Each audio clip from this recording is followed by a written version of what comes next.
Welcome to the Wild Nova podcast. I'm your host, Janine O'Brien. Join me as we explore holistic health for your body, mind, and spirit through inspiring interviews with experts and seekers. It's all about a balanced and fulfilling life. So let's dive in. I am so thrilled to be introducing this week's guest, Tiara Nicole Riley. She is a motivational speaker, a 5 times published author, and a transitional life coach. She is also the owner of the Rethinking Me, a life coach firm. She has dedicated her life to helping people intentionally create the life they love. So please join me in welcoming Tiara Nicole Riley to the Wild Nova podcast.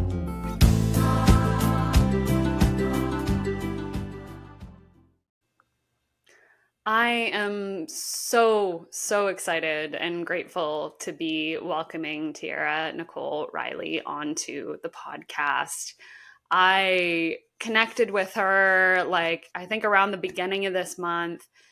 And I start diving into people and all that they're doing. And I'm just like, oh my God, yes. Please come on and just share everything.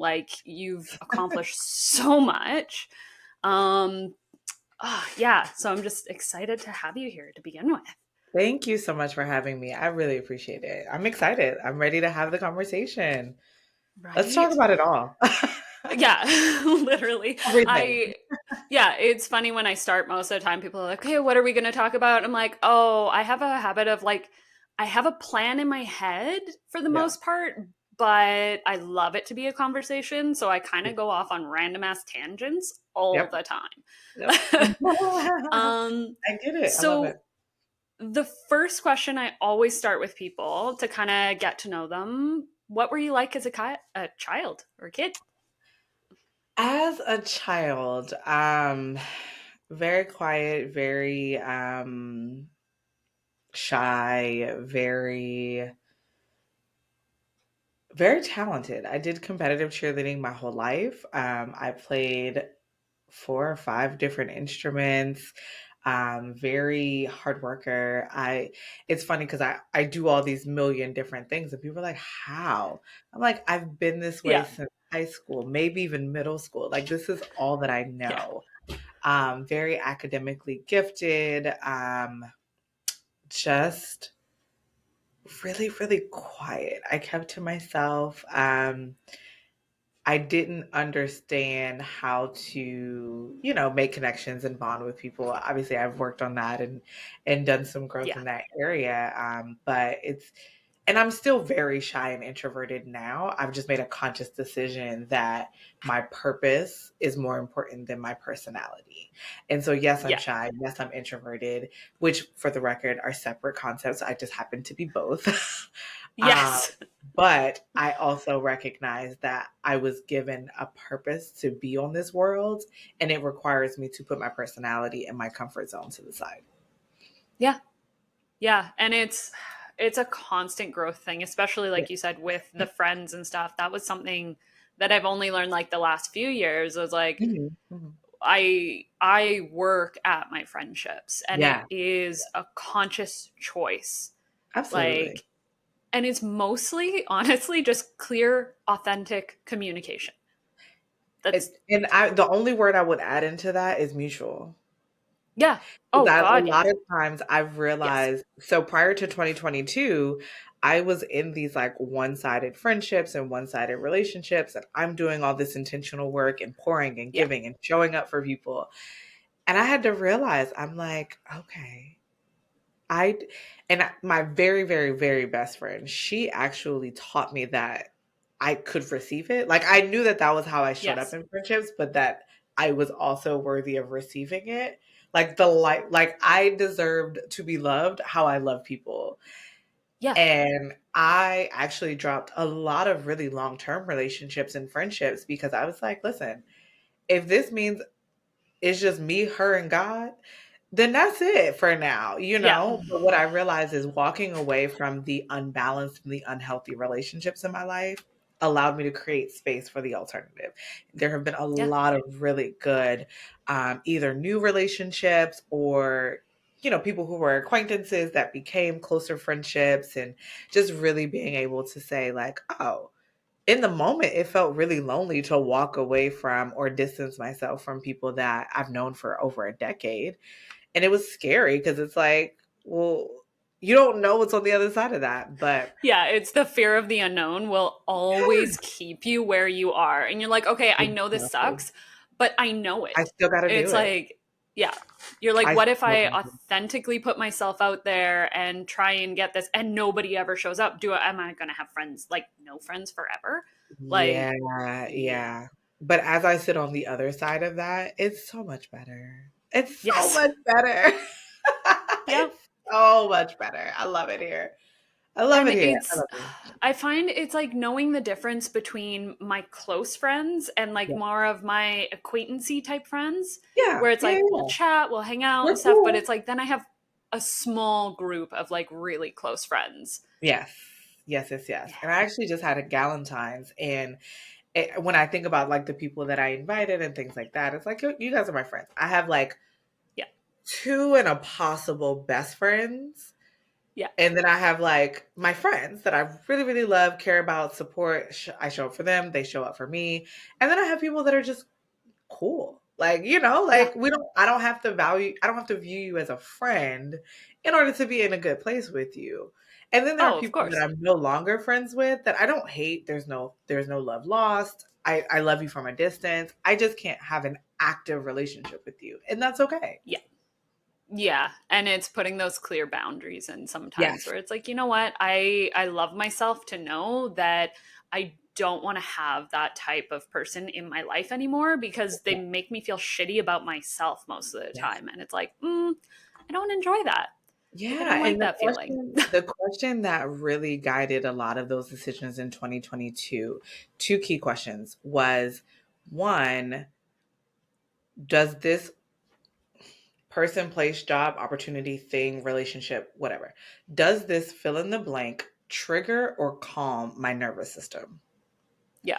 Because our body is screaming the answer. Sometimes Yes. we're just not listening to it, right? Most And of then the time we're not. most of the time. So just being intentional about listening to your nervous system, and like when this person name pops up on your phone, do you smile with excitement or roll your eyes with like, ugh, what's next? Yep. Easiest Yep. answer, right? And then honoring that answer is the hard part. And then the Yeah. second question that really guided a lot of relationship decisions for me was, do I feel loved and wanted or tolerated? Yeah. Yeah. And if I feel tolerated, like that's not enough for me. It's just Yeah. not. It's just Yeah. not enough for me. I want to be in spaces that are healthy, safe, and that want me there. Like, I'm Yeah. not the type of person, if you're having a party and you didn't ask me to come, I'm not coming. Cause Yes. you know what I mean? Even, oh, Yeah. I'm sure they won't mind. That's being tolerated. If you Yeah. wanted me, you would have told me. Yeah.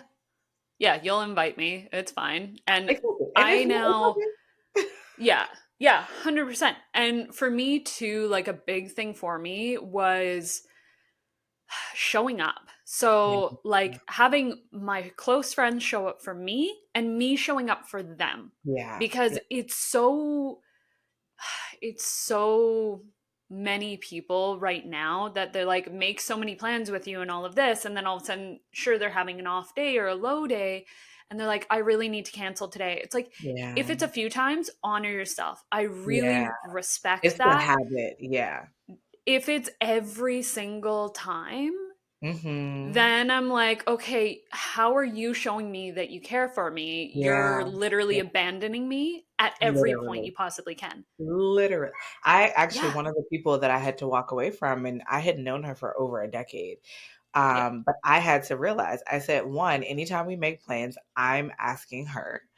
Yeah. Two, there's like a 75% chance she's gonna flake.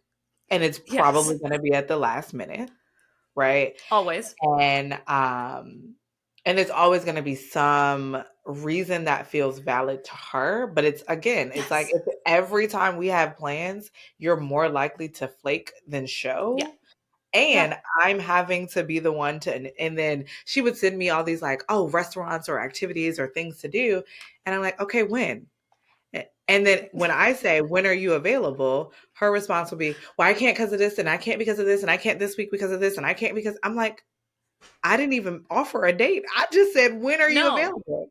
Yeah, it's like it could be literally next month in a day. If we schedule it now, I will It, fucking be there. you know? Like, Yeah. So it was eventually it got to the point I was like, listen, I'm not dating you. I will not yeah. chase you.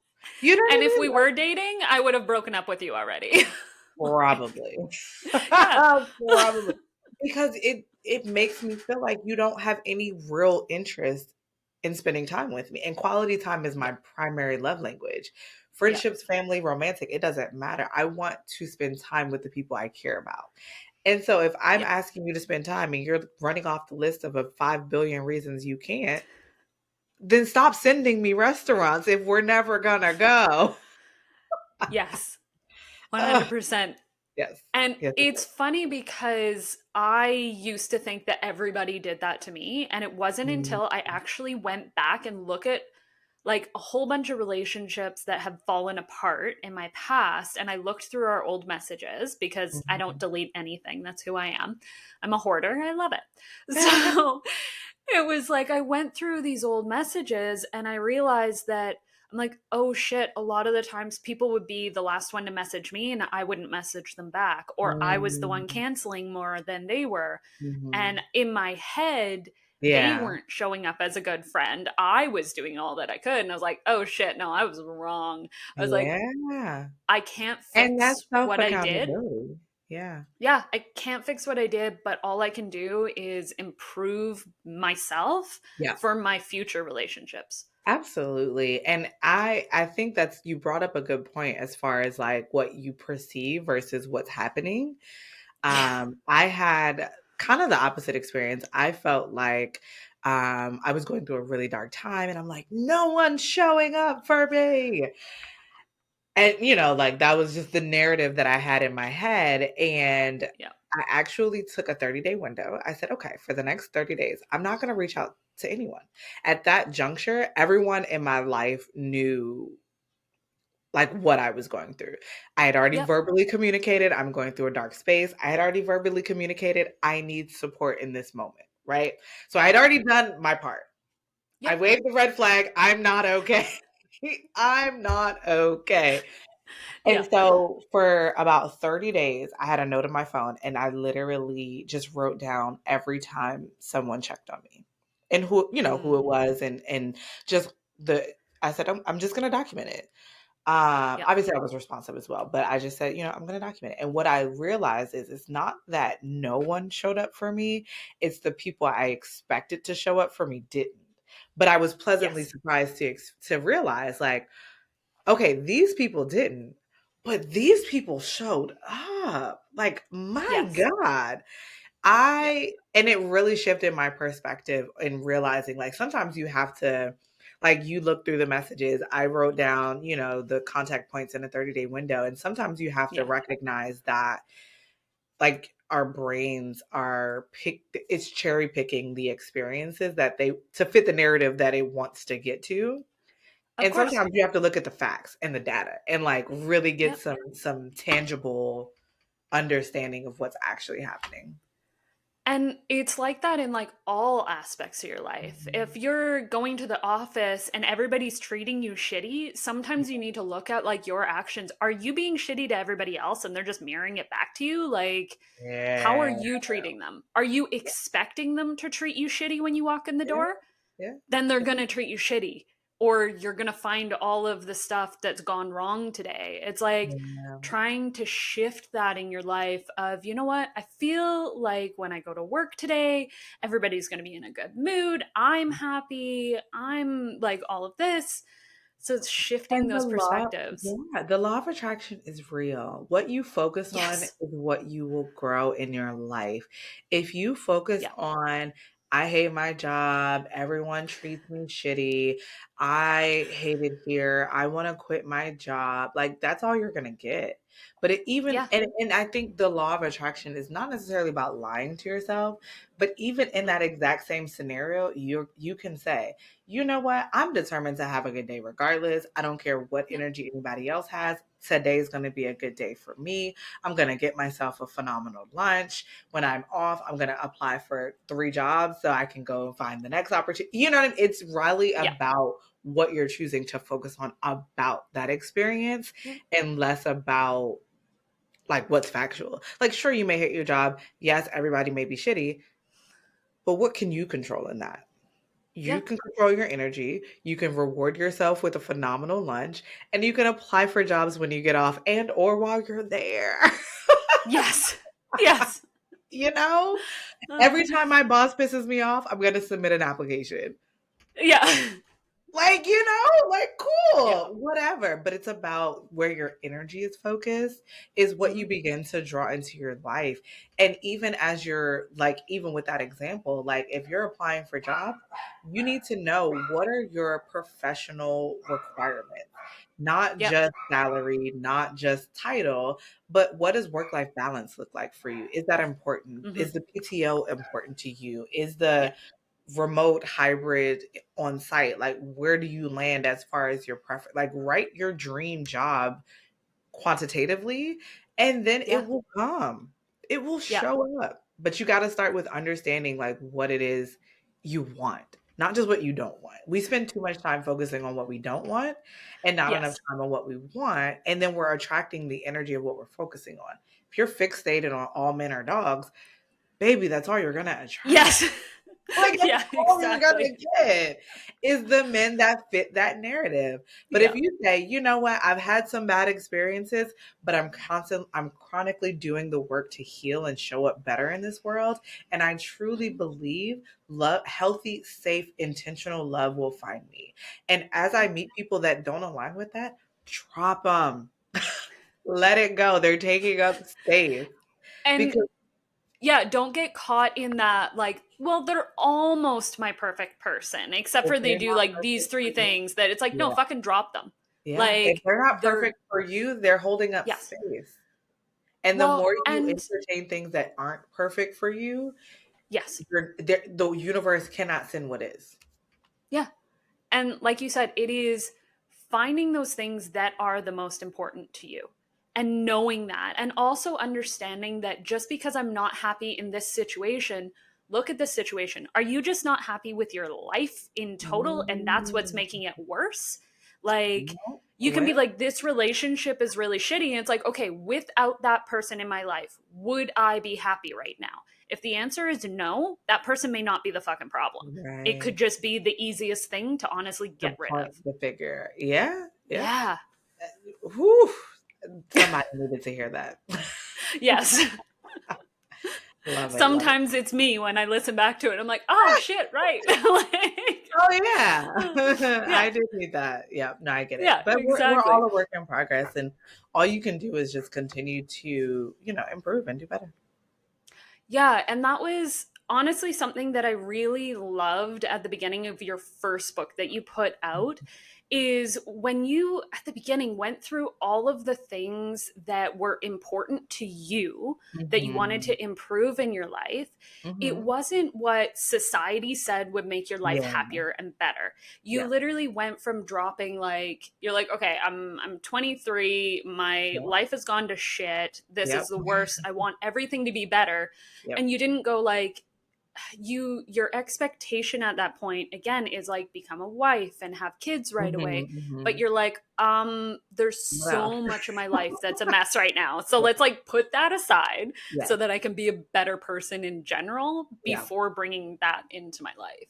absolutely. And I think when we hear the phrase like you can't have it all, I actively work to like dispel that narrative because I Yeah. truly believe you can have it all. I think the challenge Yes. is a lot of times we're trying to have everything that we want and do everything that family, society, or the 7-year-old little girl told you to want for your life. So you have Yep. to let that, if the 7-year-old little girl wanted to be a doctor and you no longer align with that, let it go. If your family wanted you to go get your doctorate because they want bragging rights, let it go. You know, like, Okay. I wanted to be a secret agent, but I I hate love that. running. So I'm We like, gotta let it I'm not. go. We gotta Yeah, let it let it go. go. We No. gotta let it go.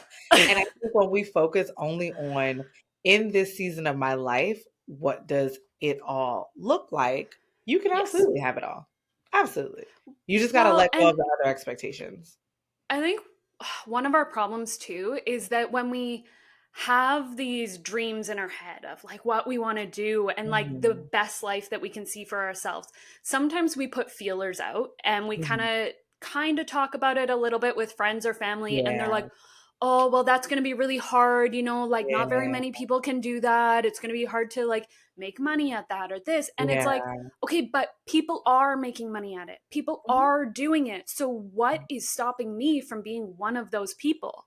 And it's Yeah. like you just have to have the passion and the drive yourself Yeah. without Yeah. putting those negative expectations on Yeah. yourself. Like, sure, you could fail, but what are you going to learn Yeah. while you're doing that? And I think a lot of times we have to be intentional with who we share things with. Yes. And be like, for me personally, it's like my therapist and my two best friends. Yeah. That's it.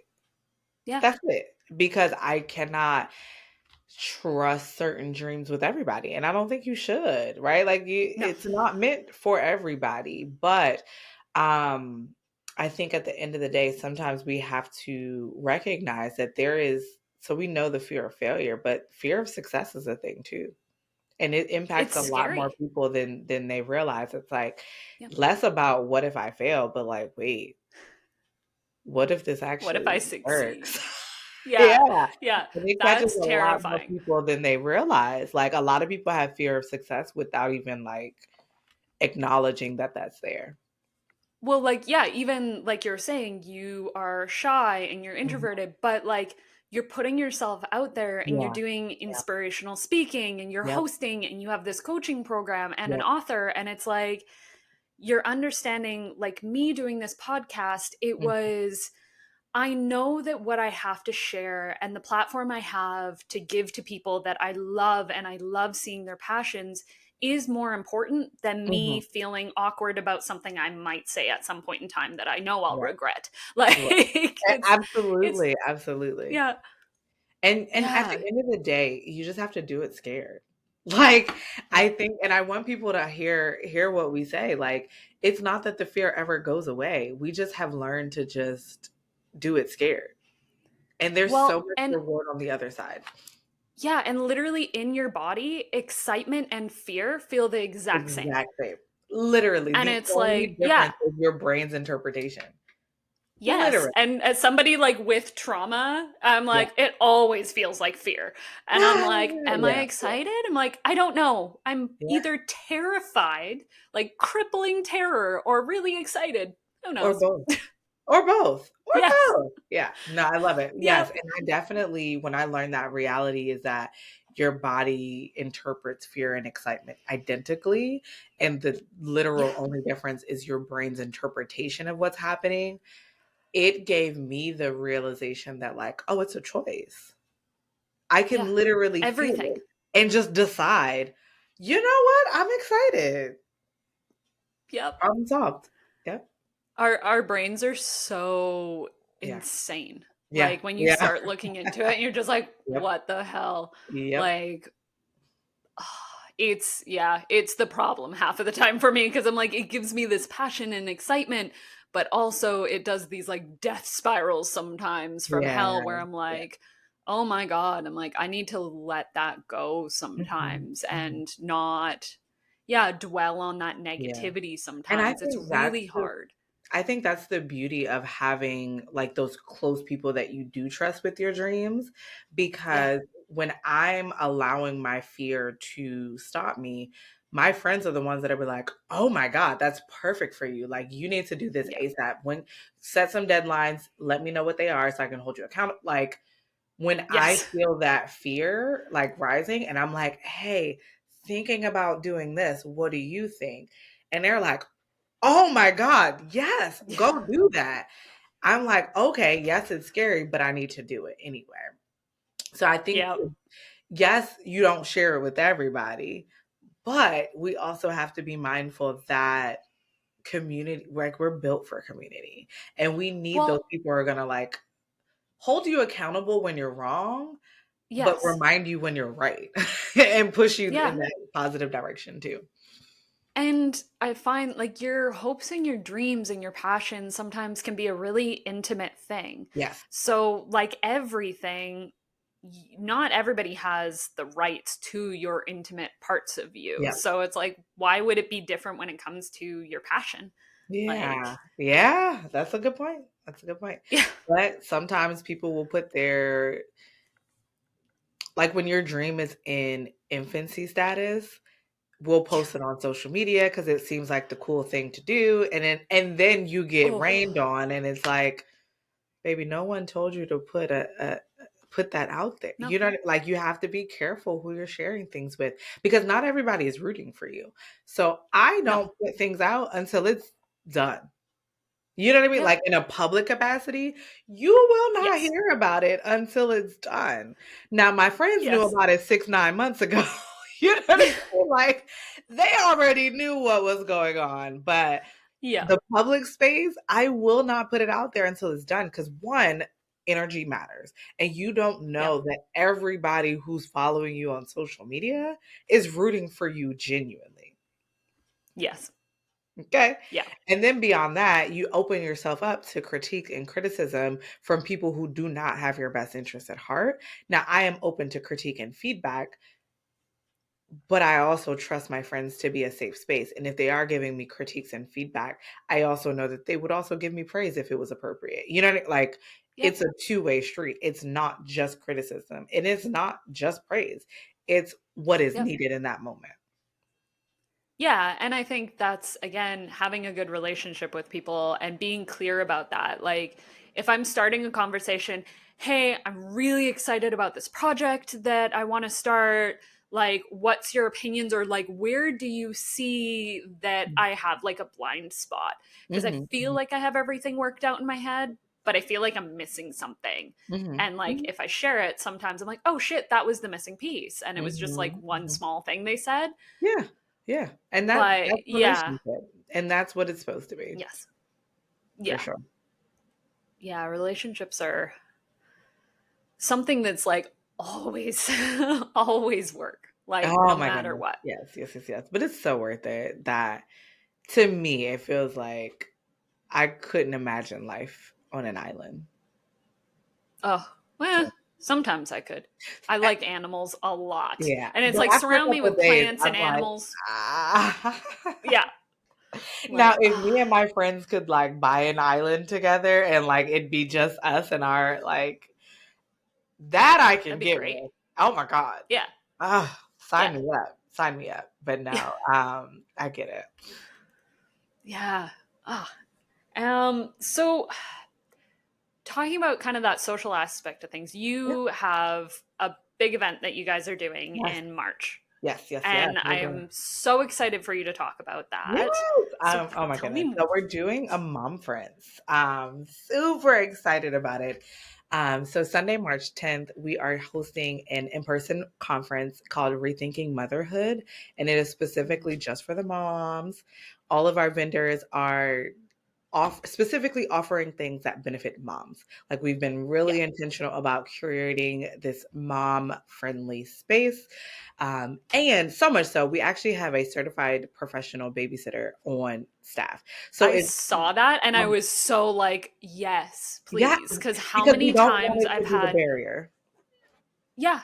Yeah, And it's like, I've had so many people want to show up for events and stuff. And it's like, well, can I bring my kid? And it's like, sometimes it's not the right space for it. But being able to yeah, have that childcare yeah, available so Yeah. they can honestly relax and And just enjoy exist. themselves. And And that yeah, part, because even if I don't mind when people bring their kids, right? But every mom knows when your kid is in the room, it's that's your different. focus. Like, I don't care Yeah. if they're good. I don't care. Like, it doesn't matter that they're good. Like, your brain is always like, okay, what's happening? What's she doing? Where's she at? Yes. Always, always. So Always. having them on site, you know that they're good. If you need to go check on your kid, you can. We're having like a kids corner, an activity center with a Mm, certified by professional childcare provider, and it's really a great opportunity to make sure that not having a babysitter is not a barrier. yeah. Yeah. Yeah. So, what made you want to do this event? Oh my goodness. So I let me back up half a step. I Yeah. am intentional about being a God-fitted business owner. And I Mm, really do view God as my business partner. With yep. that being said, I will hear from God. And this is how I know I'm operating in my purpose. He will literally give me event ideas and he'll be like, Yeah. this is it. And I'm like, Yeah. okay, okay, Yeah. ah, let's go. Right. And so I really just had the idea. I'm like, well, we're doing all of these events where we are, like we just in January had a 3-day conference. We were able Yeah. to pour into every area of life, and it was like, let's do a like That we looked need something for amazing. mom. It really was. Like that, there were It so really many was. people and like Yes. facilitators and stuff. I was like, oh my God, that looked like so much fun. When I tell you we attacked every area of life, I mean, we had Yeah. rethinking homeownership. When have you ever been to a personal development conference and had a realtor walk you through Yeah. that process, right? It was Which is insane beautiful. because, like, one of the biggest stressors that people have is money. And one of And the we biggest had a wastes of financial money advisor there is too. renting. Yeah. And it's Yep. like, Yep. I mean, literally, yeah, it's, we had a financial advisor there. We had mhm, our who did rethinking, money management. We had rethinking energy, rethinking your mindset, rethinking um entrepreneurship. We had yeah, rethinking self-care. We touched on everything. It was beautiful. But as a mom, I was like, I got to do something for the mamas. Like, I need moms yeah, to just be loved on and poured into, because moms are our real life superheroes. And so we needed a space where we can just take a day and focus on us. And that's it. yeah, That's it. And yeah, I'm so excited for it. It's gonna be amazing. But it's been a great year. We have 4 like signature events. So yeah, in June we have Rethinking Brunch, which 2023 started as our like official launch, and then mhm, it will become our anniversary. So not just brunch, but we do like goal setting and having those kind of conversations. And last year I released the 5th book as a part of it for the brunch as well. We have our journal that was a gift also. And so mhm, Rethinking Brunch is in June. We do Buy Black the Block in November, where we're creating a Black yeah, owned pop up shop specifically for, honoring and supporting Black owned businesses around Black yep, Friday weekend. Rethinking Me, the conference, is in January, and then Rethinking Motherhood is in March. And it's so funny because we thought about like Mother's Day is in May and all that. But I was like, listen, capacity wise, there's no world where I'm doing an event in May and then no, June. Like I can't, no. as of 2024, I can't do it. So we're doing it in March. And Well, actually, March 11th was my due date for the uh, twins. So doing it on March 10th is still a little special to me as a mom. yeah. And what I appreciate too is it's kind of like in between like Mother's Day. And it's like you get so overwhelmed for Christmas. It like gets people time to just like decompress a little bit Yes. because that's like the busiest time for moms. Oh my God. And then it's like, okay, settle, I can calm, get focus my on nervous me now. system. Yeah. Yes. I can actually Yeah. spend some time focused on me. And not only that, moms should be celebrated 365, 366 on Yeah. a leap year. But Yep. so, we didn't want to just celebrate moms in May, but also March is Women's History Month. So it's still women Yeah. and all that fun stuff. The only thing added, a guy friend that I have, he challenged me. He was like, well, where's the space for the men? And I'm like, Let me pray I on know. it, but I that know. it definitely struck a chord in a sense of like, well, why can't I do the work and curate this space for men and just get a bunch of Yes. male speakers and like go sit in the back corner, right? And Yeah. like not necessarily speak or host or present, but Yeah. just do the legwork to create safe spaces for men too. Because the goal behind the events is to really focus on more awareness and get more people connected to our brand as a life coaching firm, and we do Yeah. accept male clients, so why can't we do a event to get more men out there? So we'll see. Stay And tuned. I think, yeah, and it's more, they're starting to come to this kind of stuff. Whereas, like, Yeah, before, I think it was harder for them. Maybe they were interested in it, but being open to it publicly yeah, was that not as acceptable. yeah. But now it's like I'm finding, yeah, more men are engaging with all this stuff. So it's like we need to have those spaces for them as well. It's just so hard because as women, we've felt like we haven't had a space to just be ourselves for Mhm. centuries. Yeah. So it's like we're finally Yeah. like, okay, women empowerment, like we finally have somewhere Yeah. we can just be Yeah. ourselves and Yeah. feel respected and Yeah. honored and outspoken without Yeah. fear or judgment. Yeah. And now we're like, oh, I guess the guys kind of need that too. Right. Sure, Even though, like, fine, whatever. fine. But no, when we had the conversation, I was like, you know what? As someone who does, I do care Yep. about men's experiences. So, like, why couldn't I Yeah. do the legwork and put it together? So, we'll Of stay course. tuned. We'll see. We'll see how that fits into the Yeah. calendar. Yeah, it's like trying to find those, like, so you're not, oh God, that's the worst thing is I'm like, okay, am I overdoing myself? Because Yes. putting on events It's not is a lot a of it's big. oh my God. I thank God for my event planner. I really, Yeah. really do. I really, really do. Yeah, you have an amazing team. Like when I was Yeah. going through like all of, like, your team is massive now, which is Yeah. amazing. I love it. But like what I loved about your coaching and everything for the site was that it's not just you Yes. coaching Yes. people, is Yes. you guys do like an initial talk with people and then you pair them with available coaches That makes depending on sense what their for what needs they're are. looking for. Yeah. Yeah, I instead am of not you being like, I I can can do handle all of everybody. it, Yeah, nope. which you could, but But understand your yeah, strengths and yeah, theirs. yeah, and I think what I've realized as a business owner is even though I could plan events, even though I could manage my social media or create flyers and things like that, Yeah. I'm nothing without my team because they're operating in their gifting. Which Yeah. allows me to operate in mine, right? And so Yeah. I'm really intentional about, especially as a business owner, I'm really intentional about creative freedom. Like when I have Yeah. for the person who does my graphics and social media are the same human. But when I reach out to her and I'm like, say we have an event flyer, I literally just give her the facts person, place, thing. Here are the pictures. Here's the color Yeah. scheme. Go for it. And we've been working together Yeah. for so many years. Like she knows what I'm looking for. Like when we did Yep. the flyer for like the last couple flyers, it's been like so many like minuscule notes. I'm like, but we've been working together for years. She did a couple of my Yes. book covers. She's done flyers for me over the years.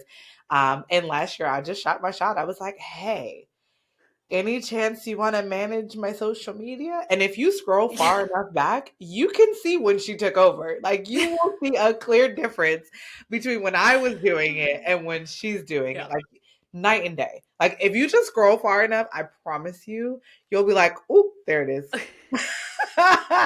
There's where Yep. she took over. Well, and that's understanding that just because you can do something just doesn't mean you have to. Or And she should. has a passion Yep. for it. Yep. And so it's letting people explode with their passions Yeah. is Yeah. It's the beautiful. best part. And that's where you Yeah. get the best results. Like when I had Galentine's, Yeah. I literally like my event planner lives in the area, so she was invited, right? But she was invited as a guest. And Yeah. when I told her about it, she's like creating an Amazon list for decorations, and and she's like, "Here, I sent you a list." I was like, "Girl, I'm not ordering none of that. This is literally the busiest time of my life right now. I'm not even cooking." And if you've ever been to a Yeah. function at my house, that says a lot, right? Like I ordered the food, I had everything set up. I literally like put the trays of food on the table and was like, the trays from the restaurant. I literally was like, meh, Yep. whatever. She got there. Yep. She was the first one to get there. And she was like, girl, she pulled out all these, these cute trays and like started putting the food together. I was like, thank you. She was like, girl, Yeah. and I actually took a video of like when I thought I was done and then after she was Yeah. done. And I was just like, you have to give people space to operate in their gifting. And a lot of times when you're a small business owner, we don't want to pay for these services, but Yep. it's so much better when you just do. It actually brings you in more revenue because Because it you gives look you better. time to push on your passion And I even. can focus And on what I'm gifted at. yeah, it's like, okay, focus on what makes you money, which is you and your passions and your drive, instead of spending all day doing paperwork and social media things because it's going to take you twice as long as it would take the other person. And it's not going to be as good Yes. because Yes. you just Yes. don't want to do it sometimes. Yes. Yes. Yeah. Yes. All the yeses. Yeah. One of my friends would always have like, we'd have these little circles and stuff. We'd get together, and it was so funny because she knew I'm the person I'll always end up showing up early. Yes. And I'm that then friend she too. knows, yeah. And she's like, okay, so here's the space we're going to use, kind of thing. And she's like, just go and Janine it, which Yeah. meant like, it's like, Add your I touch. try to, in events, I'm like, I want every one of your senses to be triggered I love that. into the environment to like bring you into that feeling that I'm Yeah. trying to like cultivate. Yeah. So then she's like, okay, just go do your thing. I know you Yep. got your stuff. Go do your thing, Yep. set up, you're Yep. good. And she's like, it's at my house and I'm putting it on, but like you just have that extra flair of being able to pull Yeah. that in that I just don't have the capacity to do. So I'm not going to do it. I'm like, okay. Absolutely. And that's Yep. what I want more business owners to really recognize is that that's the Yeah. superpower is being able to Yep. allow, like, yes, I can take pictures and videos, but maybe you can do it 10 times better because this is what you're operating in your organic gifting, whereas I'm just capable, right? Yeah. And sometimes that requires you to spend the money, but the output, the quality, the experience, 10 times better.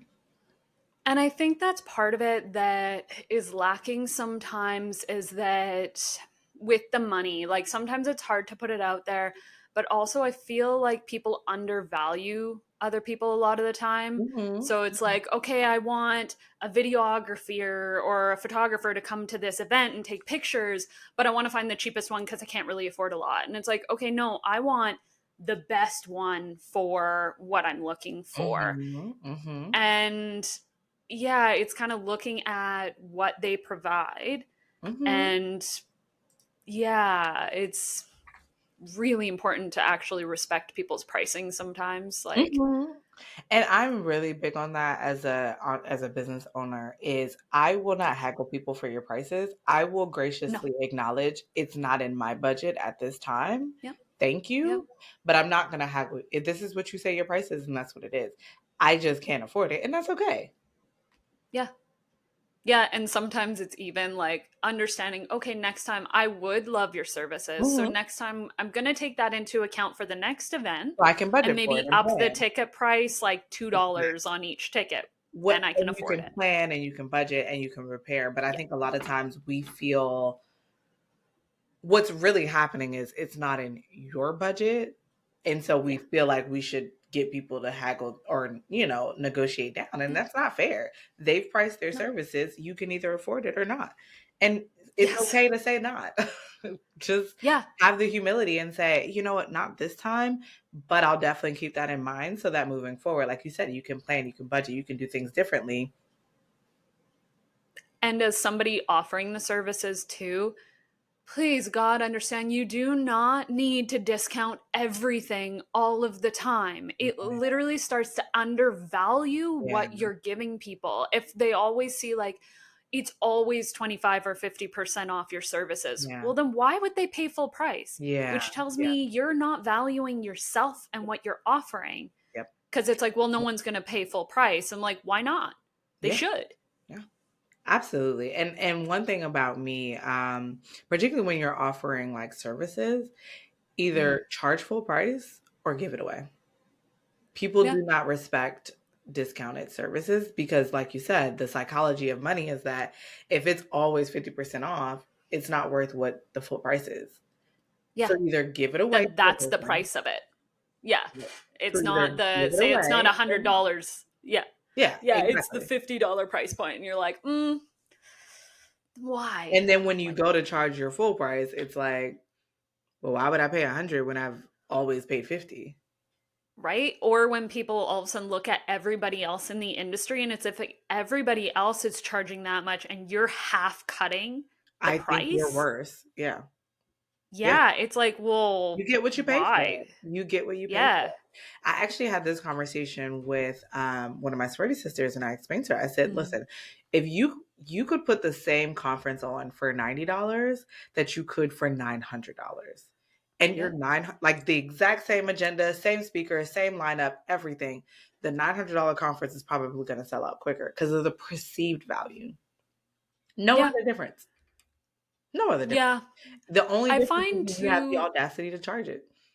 yeah, and I find too for me, it's valuing my time. Yeah. So it's like, yeah, I'll charge a bit more for some events, and it's because of how much damn time and effort it takes me to do all of this. And Hmm. it's like, okay, I'm the kind of person, honestly, even when it comes to house chores and things, Yeah. sometimes I mentally pay myself Yeah. because I'm like, I have 3 dogs. Hmm. And I didn't, yeah, after wintertime, I did not want to clean up the backyard. I was like, this is disgusting. I don't want to do it. I'm like, how much would I charge myself? Hmm. And I'm like, I would probably charge myself $500 to do it because it's disgusting and I don't want to. I was like, Hmm. I found somebody that would do it for $50. And I'm like, that's a deal. I'm Yeah, like, you go do it then. I literally. was like, When it comes yeah. to like, I have a housekeeper that comes every 3 weeks, Yeah. and it's the best investment I've ever paid towards my mental health outside of therapy and Yeah. my housekeeper. Like, well-being, that's the best investment ever because the three, Yeah. 4 hours that she's here doing, again, operating in her gifting, first of all, she's cleaning things I wouldn't have even thought to clean. Yes. Okay. Yeah. The ways in, like, when's the last time you, like, the soap dispenser? I'm like, wait, Yeah. she cleaned the handle.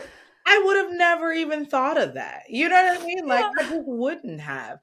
And she can do it quicker, easier, and better. And in Yep. the 3 to 4 hours that she's here, my first of all, my house is spick and span when she leaves. Yep. And second of all, I could be working. I'm doing this, Yeah. I'm doing that, I'm working on this, I'm working on this, I'm working on that, I'm working on this. It's a Yeah. no-brainer. Oh, yeah. Yeah. And there's things where I'm like, oh, my house is nice and clean. And then all of a sudden somebody comes and cleans it. I was like, well, this is a whole other level of clean that I didn't even realize could Yeah. happen right now. Personally, I Like, just get out of her way. I have 3 levels, and I'm yeah. like, "Okay, where are you starting? Cool, I'll be Yeah. in the basement. Cool, I'll be Yeah. upstairs." Like, and then when she comes down to the basement, I'm like, "Okay, thank you." And then I just go back upstairs. I just get out her way. I really do. Yeah. I know that's one thing I really want to get this year is It's the because best sometimes, investment.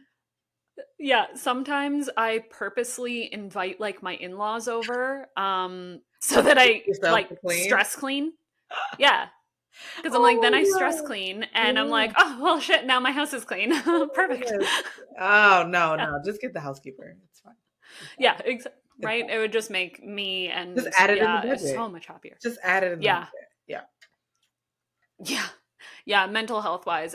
Yeah. It's really funny because yeah, there's all of these little aspects when it comes to mental Yeah. health that it's Yep. like, yeah, you're a therapist. Of course, everybody knows you should have a therapist for a lot Mhm. of things. They are really helpful in a Mhm. lot of ways. But then it's those little things, like The even something as tiny simple as like conveniences, a massage or something like which I that, like a have one little bit of scheduled tonight. self-care. Yeah, I have one scheduled Nice. tonight, and I or not tonight, but in a couple hours, like after we're done here. Yeah. Actually. Nice. And I That's cannot wait. perfect. I cannot wait. I cannot wait. And even I'm like, I don't know if it's necessarily the massage that I need, but like the hour away from the world. Yeah. Yeah. Like no one can It's access me. Mm. Well, it's actually really funny because for my birthday, we went and did like this self care thing. Mhm. And usually I can relax Yeah. and calm my mind and get into more of like a meditative state, because it's like this salt room type thing. So Oh, they I love have those. Himalayan Yeah. salt on the floors. Oh, Yeah. so good. Those are so nice. Um, but it was funny because this time I found that I was talking the whole time. And then I stepped away and I was like, oh shit, what am I trying to avoid? What is in the silence right now that I am like, what's happening? As soon as everything stops, what's going on in my brain? And why is it so terrifying to me right now? Yeah, Like, yeah. But that's self-awareness and being able to like yeah. catch yourself and say like, I'm avoiding silence. Let's Oh yeah. dig. Let's dig. Yeah. Let's process a little bit. But yeah, no, I love it. I love it. Self-care is very important to me. As I've become a mom, it has looked different. And I'm Yeah. relearning what self-care looks like for me because like my child is my number one priority and I will drop any and Yeah. everything for her, but Yeah. I'm a close second. So as long as she's cared for or she's in a majority of my self-care does take place while she's in school, but as long as Mhm. she's good, I'm close in line. So if I'm Yeah. stressed, overwhelmed, and I'm like, you know what? I need a nap. Guess what I'm about to go do? I'm going to go take a nap, honey. So it's really Yeah. just being intentional about like, yes, I have a job. Yes, I have a business. Yes, I have all these other obligations, but nothing comes before my kid. And Yeah. the only thing that comes before me is said kid. Yep. Yeah. It's so important, especially with parenting. It is to take those times for yourself. Yeah. Like, even whether you're parenting or not, I find like when I was doing that regular office 9 to 5 job and stuff, basically I had all day Saturday to Mhm. work on catch up on the housework. Yeah. And then I had all day Sunday to do like your grocery shopping, Yeah. your meal prep, get like Mhm. And you mentally never really prepared to run. go back to work. Yeah. And I'm like, where am I taking care of Yeah. myself? And I think the hard part, especially for most moms, is that your kids should come first. But Yep. a lot of times you hear either two narratives, right? You either hear the moms where my kids come first and I'm not even Yeah. on the list, Yes. or I'm gonna still live my life. I'm gonna drop my kids off at their grandparents' house. Like there's a middle, right? Like, yes, your kids come Yes. first, but you should be number two, maybe three if you're married. I'll let you argue between you and your spouse who's second, who's third. I'm not married. I can't speak to that, right? But Yeah. if you're not in your top three of priorities, and not just on paper, but in actuality, if you are not Yes. in your top three, Yeah. it's a problem. But far too many times, the very moms that put their kids first, as you should, hear me, Hmm. the moms that put their kids first put themselves last. And that's where it's a Yeah. problem. Work should not come before you. If you died tomorrow, your job would be posted no later than Monday. They would replace you in a second. Your job Like, would be posted online before your yep. obituary. Yeah. Stop this. But at the same time, if you died tomorrow, your kid's life would be rocked. They would Yeah. be Forever. insufferable. It would Yeah. literally change the trajectory of their life. Your job will fine. They will be Yes. fine. Literally, they will be fine. Yep. So you have to take care of Yep. you. You have to care for yourself. You have to make sure that you are available for the kids that you love. You don't want to abandon your children at a young age simply because you were Hmm. stressed and overwhelmed and didn't think you deserved breaks. That's not how this works. That's Yeah. not how the body works. There are too many And I find, physical illnesses that, like, if you really trace back the real problem, it's stress. yes. Oh yeah. Like even like the Eckhart Tolle books and stuff like that, when he's going through all of it, where it's like most cancers and stuff like that, they realize like a lot of people are dying young and all of this. And a lot of them, their biggest things that they were holding on to is not authentically just being themselves. Mm-hmm. And it was like, and not, yeah, not pursuing what they wanted to pursue, and just always treating themselves last. Mm-hmm. Mm-hmm. But it's like so many things in our society, we have this or that mentality with everything, and it's like, okay, there needs to be a happy medium for everything. And it's like, it's so insane that it is literally everything. It's any political view or anything. All of it. Literally, Yeah. it's like, this is right, this is wrong, and everybody's arguing their point. And I'm like, Mhm. okay, well, I would like to hear both sides of it. Yeah. I'm that I have always been curious about everybody and everything. I'm that person that one of my old neighbors was a Jehovah Witness. Hmm. And instead of her coming over to my house to talk to me like Jehovah Witnesses do, I would go to her house and ask her questions because I was just curious. Yeah. I was like, Yeah. I am the only person knocking on a Jehovah Witness door instead of them knocking on mine. It's like, I Yeah. don't want to join your religion. I'm just really I curious just about want to like know. what you guys believe and Yeah. why and how. And Yeah. I'm Yeah. like, that was her passion. And Yeah. I've always loved hearing people's passions. So it's like, I don't have to agree with everything to want to know what you're To know talking about. more. Yeah, for sure. Yeah. And I was trying to look up the actual number, but I remember seeing a statistic where it said, I couldn't find it quick enough, but I remember seeing a statistic where it said a majority of first time heart attacks happen on Monday mornings. Oh, crazy. That makes Right. total sense, though. Yeah. It shouldn't. It shouldn't, Yeah. and I it's like know. it should not make sense. We should be working jobs that we enjoy. And yes, it's work, but you shouldn't be miserable. You shouldn't be Oh my God. My Mm. last full time job that I had, it was, like I said, in an office and stuff. I literally, when I was, again, I wasn't fully taking care of my self care to begin with, and Mhm. then dealing with a job I didn't like and I didn't feel Mhm. good about and all of that. It got to the point where I literally would like cry thinking about going to work in the morning. I was like, I just don't want to. I'm Yeah. like, You not gotta one let that ounce of me wants. go. Yeah. And I was like, I was holding on to it. Honestly, the main reason that I kept it for so long is it had really good benefits. Mhm. It was pretty good pay. And I was trying to get pregnant for like 4 years. Mhm. And so I was like, maternity leave, Yeah. maternity leave. I cannot leave now because knowing my luck, I'll get pregnant next month and then I won't have maternity leave and then I'll be stressed about money. And I was like, yeah. And I had like more of a issue with pregnancy. I'll call it an issue. Yeah. Um, and so I finally hit my point where I was like, I told them what happened because I had to have an emergency surgery. Mhm. And I didn't tell them what type of surgery initially. Mhm. And then when I did, like my boss didn't even take two Yeah. seconds to feel like a human being and be like, I'm sorry that happened to you. Yeah. He just like kept on with stuff. Mhm. And I was like, I'm done.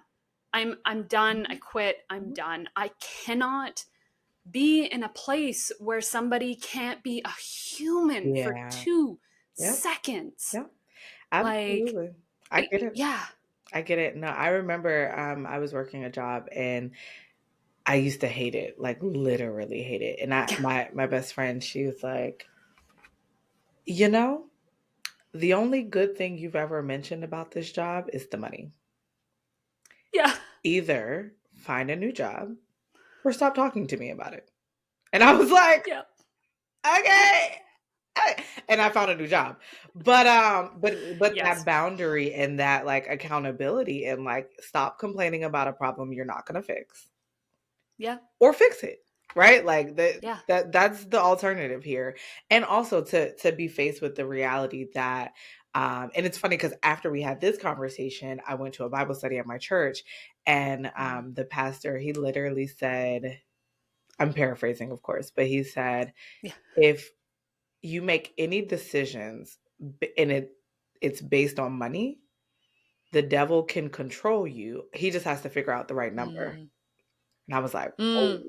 Oh my God. Yeah. Okay, like whoa. literally, like with again the last job, it was really interesting because I kept looking at the dollar amount Yep. and then I stopped and I thought, I was like, oh, I am literally putting a dollar amount on what I'm willing to be abused for. Yeah. It's like, And actually what the the next job I shit? ended up getting, I took a pay cut to go. It wasn't substantial, but I did take Yeah, a pay cut because I was like, my piece is worth more.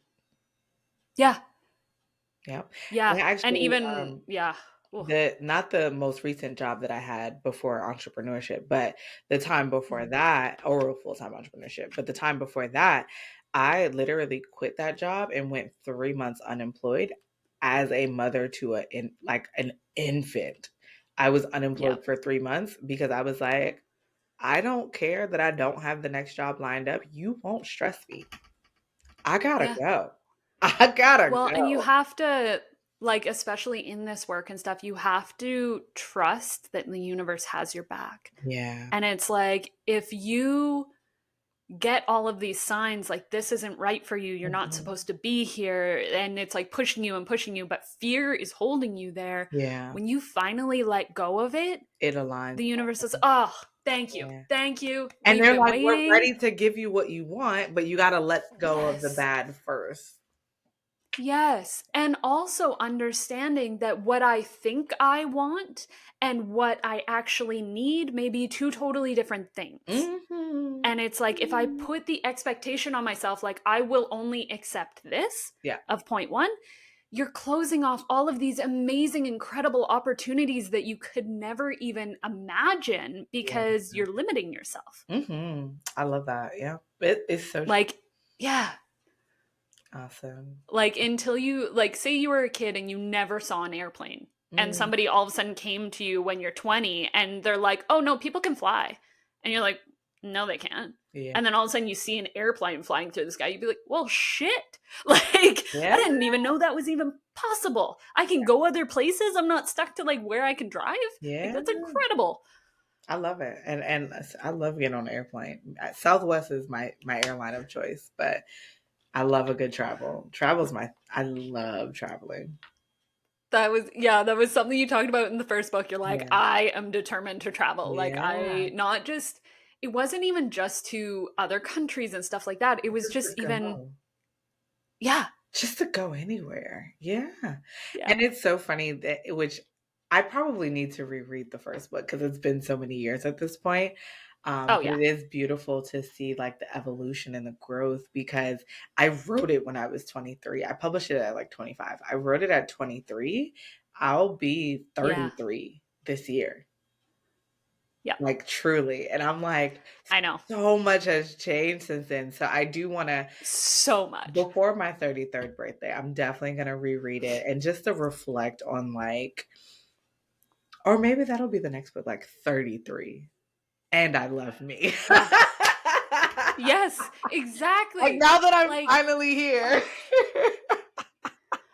The sequel. honestly, like, I know I just turned 34 this year, and it was honestly, if I look at the last 10 years of my life, I am a completely different person Hmm. in almost every aspect. Hmm. And I think for the better, Yeah. Yeah. personally. Um, but it's insane because even I see friends that are in their mid 20s, and I'm like, hun, don't worry. Like, It's gonna it's be okay to be okay. stressed out. Yeah. Yeah, It's it's gonna be okay. okay. None of us knew what we were doing. We all just kind of faked it a little bit. And honestly, Like, even in my 30s, like I'm just now realizing what I actually want, but I'm still figuring out how to do the things that I want to do. Like I'm still figuring yeah, it out. But the 30s have yeah. been great. I love it here. Yeah, I know initially when I turned like 31 was a big one for me. It wasn't the other birthdays. For me, 31 was bigger because I wasn't Mhm. now 30. I was in my 30s, and Yes. that made me freak out a little bit. Yes, yes, I'm yes, not yes. gonna lie. No, I get it. Uh, Oh, yeah, sorry. and it's all of the, yeah, it's all of the like expectations Yeah. again, like as a kid that I had on myself of And like by the time yeah. I was this age, I would have this, this, this, and And I this. think in my And I'm 30s, like, I've let that go. yeah, I've you let that have to. go. And I think because I've Yeah. let that go, I've been able to embrace what is. And that is beautiful. I'm like, literally, I've gotten my life to the point where, like, every area of my life is on track.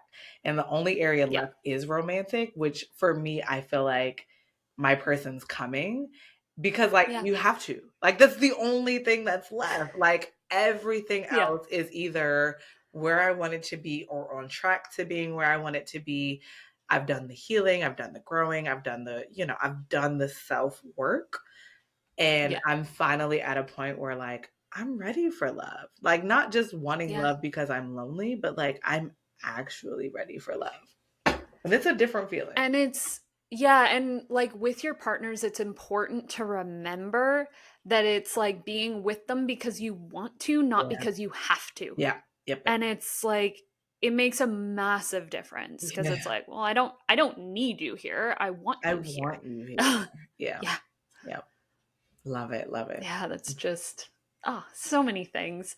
So, yeah, I'm happy that you're talking about another book already. It's perfect. Ah, I You've know. like it's crazy. You've now done like 5 Yes. books already. Yes. Yes. How do you have the time? Like we talked about the work-life balance. Like Yeah. you're coaching and you have events and you're being an author and all this. How the hell do you have time for everything? Yes. I am the walking embodiment of Philippians 4:13. I can literally do all of the things because God is quite literally giving me the strength to do them. What I Yeah. realized in my walk with God is that we always hear the phrase like God will provide, but we presume that Yep. means money, which, yes, he will provide money, but he will also Yeah. provide time, capacity, resources, people, opportunities, right? Like, Yep. and so as long as I'm doing what God told me to do in this season, somehow it just works. On top of that, I'm Yep. very type A and very organized and very structured. So that doesn't hurt either. But I Yes. have systems in place. I have great processes to be able to, make it all fit in the natural. But I think as far as like energy and capacity, I'm doing what I'm supposed to Yeah. do. So I'll always have the energy to do it. Yeah. Yeah, true. And I found even like when I would work on I literally had at one point in time a full-time job plus I started my business and I was studying for an additional master's in Mhm. something and it was like I was like I would go to work and I'd feel drained and Mhm. then I would come home I would start working on my business and studying what I really loved and I would be filled with so much energy that I was like I can That's what you're tell. supposed to do. Yeah, I was like, "Oh, I know this is right for me because after I do it, I feel Yeah. so good and Yeah. so energized and so happy. I don't feel drained and shitty." It's Yeah, like, yeah, and it "Oh, makes that makes such a total difference. sense." It makes such a difference, and Oh recognizing, my like, god, yeah. just because it's a good thing to do doesn't mean it's what you're supposed to do in this Yep. moment. Yeah. But too many times we Yeah. try to do too many things that you weren't intended to do. Like, the things you're intended to do in this season, you Yeah. you just have it. You just figure it out. It just works. Yeah. Yeah, and I try to cuz like you I work on my business and stuff like that. And before like I like structure and organization, but then also I like sometimes just like if I am really feeling like doing social media stuff, Mhm. I will just let myself do that all day. Yeah, If yep. it's something that I'm really feeling the flow with, I'm not going to stop myself in the middle of it, be like, well, you were supposed to do this Yeah, today, like yeah. answer your emails or like do this. I'm Yeah, like, no, I'm feeling like really good about this right now. yeah. So it's like bring that Yeah. passion. Yeah. Yep. And Yeah. I think that's where you work best personally. Yeah. I'm realizing and I'm learning to accept that I am both type A and free spirited naturally. Yes. I've always known Yeah. that I was both, but I've never processed that I was both at the same time ever until like December. I literally Yeah. it literally shocked me. I was like, wait, like there'll be times where I'm like, yeah, I'm really type A, and then there'll be times where I'm like, I'm really free spirited. I've never before December of 2023, never have I ever Yeah. processed that like, oh, I really am organically both. And so what I'm Yeah. now working to process is like one to let go of some of that guilt. And what I realized was some of the guilt and shame I had towards being or judgment towards being free spirited was coming from the fact that I was type A. So learning to let them Yep. be like working together. Like now I'm working to accept that being type A can actually benefit me being free spirited. And when I'm busy doing all the things It that I really want provides to the do, structure. yeah, to be Yeah, able to like do it all the provides things. this. Yes. And it's like I've talked to one of my friends recently about it too, is like, as an example for vacations or stuff like that, if I was planning a vacation, I was like, okay, I need to know like how I'm getting somewhere, where I'm sleeping, and all of this. But then once I have my basic structure down, I It's leave space whatever. of free time to just Yeah. whatever comes up, Yeah. whatever's supposed to happen will Yeah. happen. Yeah. Even, yeah, like the podcast, I knew when we were going to schedule. I have some general questions that I want to make sure we touch base on. But then for the most part, I really want it to be organic Yeah. because, again, it's like me pretending like I know better than the universe. And it's like, Yeah. well, no, Yeah. something's going to come up that someone needs to hear that I never, ever, ever would have thought of asking. Yeah. Yeah. Yeah. Oh my Yeah. goodness. Yes. Love it. Love it. Love it. Love it. We need a community for people who are type A and free spirited. I Yeah. need a community. Yes. So if anyone Yeah. knows of a support group for those of us like me, please let me know. Please. Right. Yeah. It's like, I want things organized. I want things scheduled. I want all that. And But I I want also the want the freedom to freedom to do just whatever. be myself. Yeah. Yeah. Yep. Yep. I have a dream. One day it's going Oh, to happen. right. One day. So with your newest book, Yes. it came out last year. Yep. So, like, tell me all about it. It seems Yeah. so different from your first one. It's very different from all of them. So Yeah. much so, I use a self-publishing company, Divine Legacy Publishing, to do the Mm. legwork of actually publishing the book. And the owner is my sorority sister, so she called me. She was like, "Girl, like all of your books are good, but this one, whew." I was like, because again, it was one of those things Amazing. that like you do scared, and I actually have it here. So it's Rethinking Me. Funny enough, my graphic Yeah. designer, we did a Rethinking Me like conference January 2022, right? And this was the Yeah. original version of the flyer. And I was like, okay, but save that. Like it's not for the event, but we will use that Yeah. very soon. So Yeah. I love it. I love it. I love it. Yeah, so it is a 10-step guide towards intentionally creating the life you love. And if you Mm. feel like life is just meh, or it's okay, or I just we have work to do. We have work to do. And there are some Yeah. things that you can do to intentionally seek out the life you love. And honestly, it's something that I did for me before it became a book, before it became a company, before it became a conference. Like I even have a boot camp that walks people through it as well, a digital Yeah. boot camp. But before any of that, this is what I did to my life.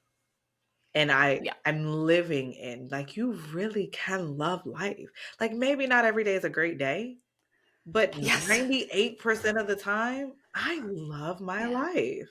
I really, really Yeah. do. And I went from miserable, sad, depressed, overwhelmed, stressed, unhealthy, in unhealthy relationships. Yeah. I was in a dark place when I started this process for my own life. And so I'm big on creating resources that I needed. So had I Yeah. had this book in 2022, I could have got there a lot quicker, but um, it's now a resource that I'm able to pour into others and say like, hey, you can and should live a life that you love in all areas. And it's funny Yeah. because the catalyst for this realization, I was having, I want to say it was January, like 2022. I was having lunch with my father, and we were talking about like this was at the time where I was working the job that I like quit cold turkey without the next opportunity lined up. I Yeah. quit a couple months after that conversation, but we were talking about it, and he was like, when he's looking at jobs, his biggest pet peeve is a long commute to work. He hates it. He won't do it. So he either Yeah. finds a job that's physically close by, and lives and works in DC. So DC is a very Yeah. walkable city. He said, if I cannot walk to work, I'll either find a new job or move. It's really that Yeah. simple. And I'm an Yep. all or nothing kind of girl. So I'm like, if you can do that about commute to work, you can do that with anything. Like, just decide what you want. Yeah. Like, literally, just take the time to figure out what it is that you want and make it a non negotiable.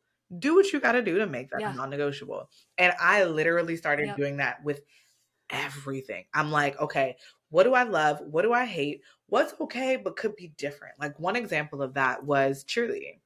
I've loved the sport of competitive cheerleading my entire life.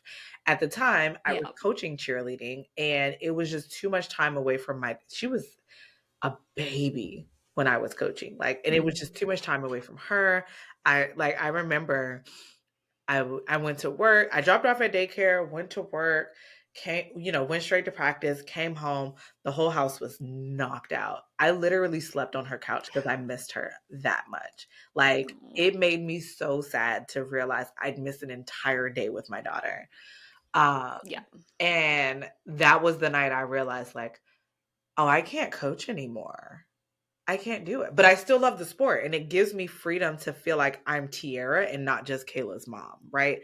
So I Yes. rethought how cheerleading is involved in my life. And I said, okay, I still love the sport, but now I'm gonna go into cheer judging. So instead of an 11-month year, I have a Nice. 6-month season, right? Because it's just the Yeah. competitions versus practices. I don't have anything during the week. And instead of as a coach, the program picks the calendar for competitions and tells you when to show up. As a judge, I can tell Mm. them like, "Hey, I can't work that weekend," and they have to honor it, you know? That's amazing. Yeah. And I get better pay. I don't have to deal with athlete attitudes. I don't have to deal with attendance and parents and all these other things. And then on top of Yeah. better pay, they cover all of our travel and they feed us. I'm like, I've unlocked a better world for me. I may never coach again. Yeah. Because at first I was like, Yes. I was like, I'll judge for a couple years until she's old enough to participate, and then we can do it together, right? Now Yeah. that she's old enough to participate, I'm like, you will absolutely join somebody's gym, but I won't be coaching. I Yeah. love it here. It's Yeah. amazing. And it's really things like that. Like, and even with professionally, like I hated the job I was working, but I didn't hate HR. I enjoy being in HR. Yeah. I just didn't enjoy being in Yeah. HR for that company. So I sat down and thought about like Yep. what does my work life what are my professional preferences or requirements and then made those non-negotiables in my job search process. I enjoyed the next job I got. Like, you have to just decide what you want and then go do it. Yeah. Like, you really got to And it go do it. is those non-negotiables is massive for it because it's one thing to know what you want, Yeah. But but making again, them it is non-negotiable. remembering what you don't want. Yeah, Yeah. yeah. And so the fifth book, Rethinking Me, is really just a guide to help you get from meh to phenomenal. Like, I love my life in all areas, Yeah. except romantic, but that's coming. That it's on the way. I had to clean up Right. everything else first. It's on the way. It's on the way. Yeah. Yeah. Well, because you can't honestly, truly have somebody love you the way you feel you should be loved if you don't love you the way that you should. Yeah. Like, And I had a it's conversation with someone. They were massive. like, have you ever had any healthy relationships? And I was like, no. And they said, why do you think that Yeah. is? Or romantic relationships. And I said, well, I think it's Yeah. because I've never been healthy and whole. And so I Yep. can't attract what I'm not, first and foremost. And when I've had interactions with, men that are healthy and whole, one thing I'm realizing now that I am healthier and wholer, now that I'm Yes. now that I'm, ish, I'm Yeah. close, I'm there, Yeah. I'm making the progress. What I'm realizing is healthy people have a low tolerance for traumatized people. And so Yes. although I may have experienced healthy and whole, romantic encounters, I probably scared them off with my trauma and didn't even realize Yeah. it, like, and so now that I am in a healthy and whole space, I can actually attract healthy and whole, and he might actually stick around specifically because Yeah. it's not trauma anymore. I'm not responding to every Yes. little thing from a place of trauma. I'm able to just be, Yeah. and I'm not cautiously interacting with this person because of all the trauma I've been through in the past. It's a different experience. And it's not like I find with trauma, or like I was always really trigger happy with anger. So it's like dealing with that as a less healed person. Mhm. When circumstances come up, I would go straight to anger and I'd be pissed off and I would yell or something like that. But it's like reframing it now to be like, okay, why am I Yeah. yelling? And Yeah. it's like, or do I need to yell? And it's like, do I feel like I'm not being heard? Well, Yeah. then maybe I need to work on my communication Yeah. a little bit better. And the thing And about it's mhm. like, Oh, no, I yeah, was gonna say the thing about anger is a secondary emotion. And a lot of times we don't realize that. Like, is it anger or is it fear of abandonment, fear of rejection? oh, of course. You know what I mean? But a lot of times people don't really like people with anger problems are too caught up in the feeling of anger to really realize like I'm not angry, I'm embarrassed. I'm not angry, Yeah, I feel rejected. I'm not angry, I don't feel heard like you shared, right? Like so really yeah. having the self-awareness like you seem to have and to be able to say like yes, anger is presenting, but what's the real problem and how do we fix that? Oh, I have always been very well aware that I got daddy issues. Yep, That is yep, yep, not yep, something I'm like, I know that's there. Like, yep, that is a full, like, most of my anger would come from like yep, abandonment and stuff yep, like that. And and that's, getting triggered and yeah, it's, oh, yeah. yeah, And sometimes it was pushing people away to see if they would before they leave. could leave me. Yes, Yeah. yes, and I Yes. used to not necessarily before they could leave me, but I would push people away to see if they would. To test the boundaries for Yeah, sure. I had to And even have that though.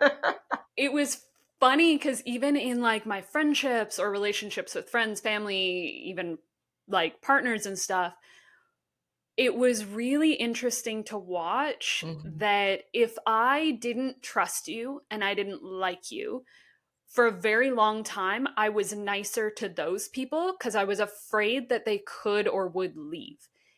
If I Mm, fully trusted somebody, mm, I could be mean to them and you knew they because would I was leave. less afraid of them leaving me. And it was like, then I could show them like what I really was feeling. Now I work on being just a better person and not being a bitch all the time, to Yeah, be yeah, honest. But it was like, yeah, when I was younger, I was like, if I was really nice to a friend and like a pushover and always being there for them, I did not trust that if I said no to helping them with something, that they wouldn't abandon me. and it's funny that you mentioned that. Like, I feel like in somewhere around like middle school, I realized that I didn't have the ability to say no. And instead of learning to set healthy boundaries, I Yeah. instead became a bitch. I intentionally decided Yes. to become a bitch because what I thought was if I'm a bitch to everybody, you won't ask. And so then I don't have to say no. I Yeah. have since learned that, you can just set healthy boundaries and that's the easier route. And every once in a I while know. it'll slip out, but it takes a lot more for It's, me to get to that point now because I've done the work to yes. heal and process and learn better ways to communicate and set boundaries Yeah. that keep me safe.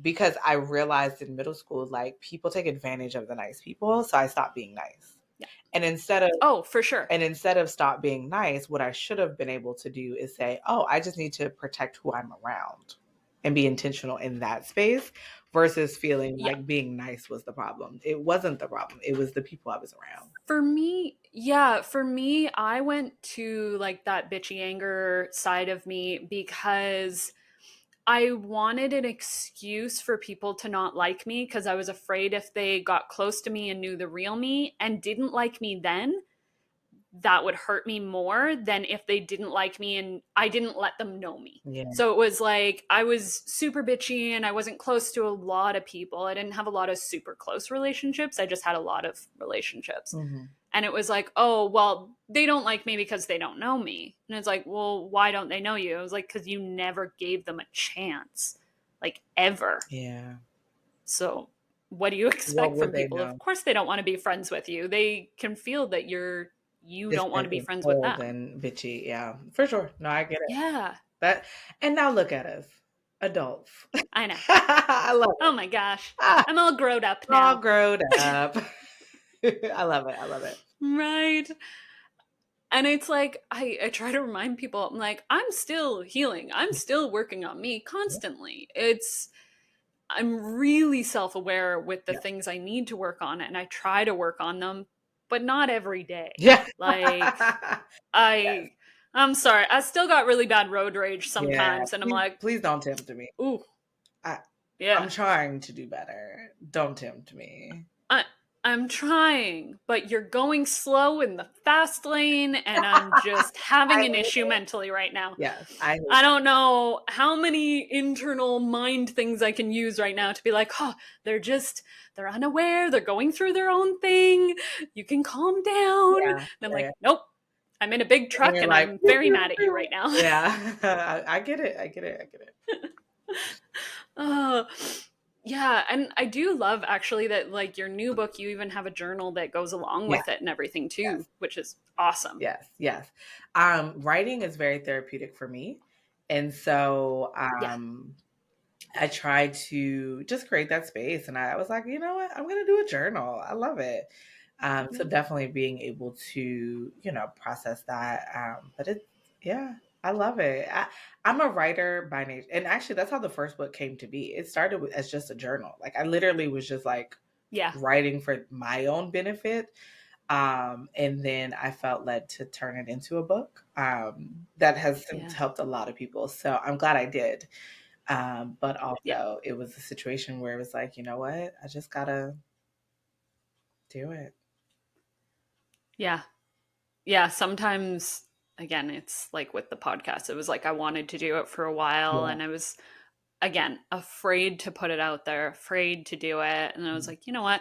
I'm just going to do it. Yeah. I And you learn and always end up grow. in that like yeah, I always had that like everything needs to be perfect before I put it out there kind of thing. And then I realized I'm like it doesn't need to be perfect cuz you're still going to learn on the way. Hmm. So slowly but surely it will just get better, And you'll which is figure it out. awesome. I have room to grow. Figure it out. Yeah. Yeah. And it's like people will understand if, your audio quality isn't the best at the beginning or the video or this or that Yeah. or you make silly mistakes. It Exactly. doesn't matter. It's the first few episodes. People The are show getting to will know go you. It's on. okay. Yeah, the show will go on. Absolutely. I love that. Yes. Yeah. So, yeah, you also have your amazing coaching Yeah. company and stuff like that. So, what was really cool is like in your shop, you guys have so many little Yes. things to help people, different like templates and stuff like that. I was like, there's a budget template. You can hire somebody to like rewrite your resume, which Yeah. is Yeah. amazing because Yeah. that's the worst thing Yes. ever. Yes. Yes. Yes.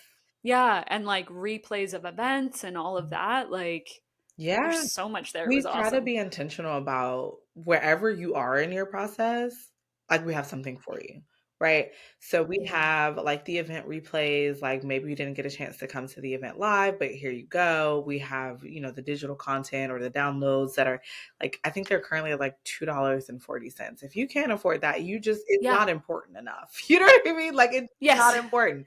And that's okay. Just say that too, right? Yeah. We have our digital boot camp, which is like actual pre-recorded content where we're talking you through the 10-step process for rethinking your life. And then we have our life coaches. So if you're not at the point where you're ready Yeah. for that weekly accountability, or maybe it's the price point that's the concern, we have Yep. alternatives. Like get something, right? And even if you just want the Yes. free stuff, we have a blog that's uploaded weekly on Saturdays.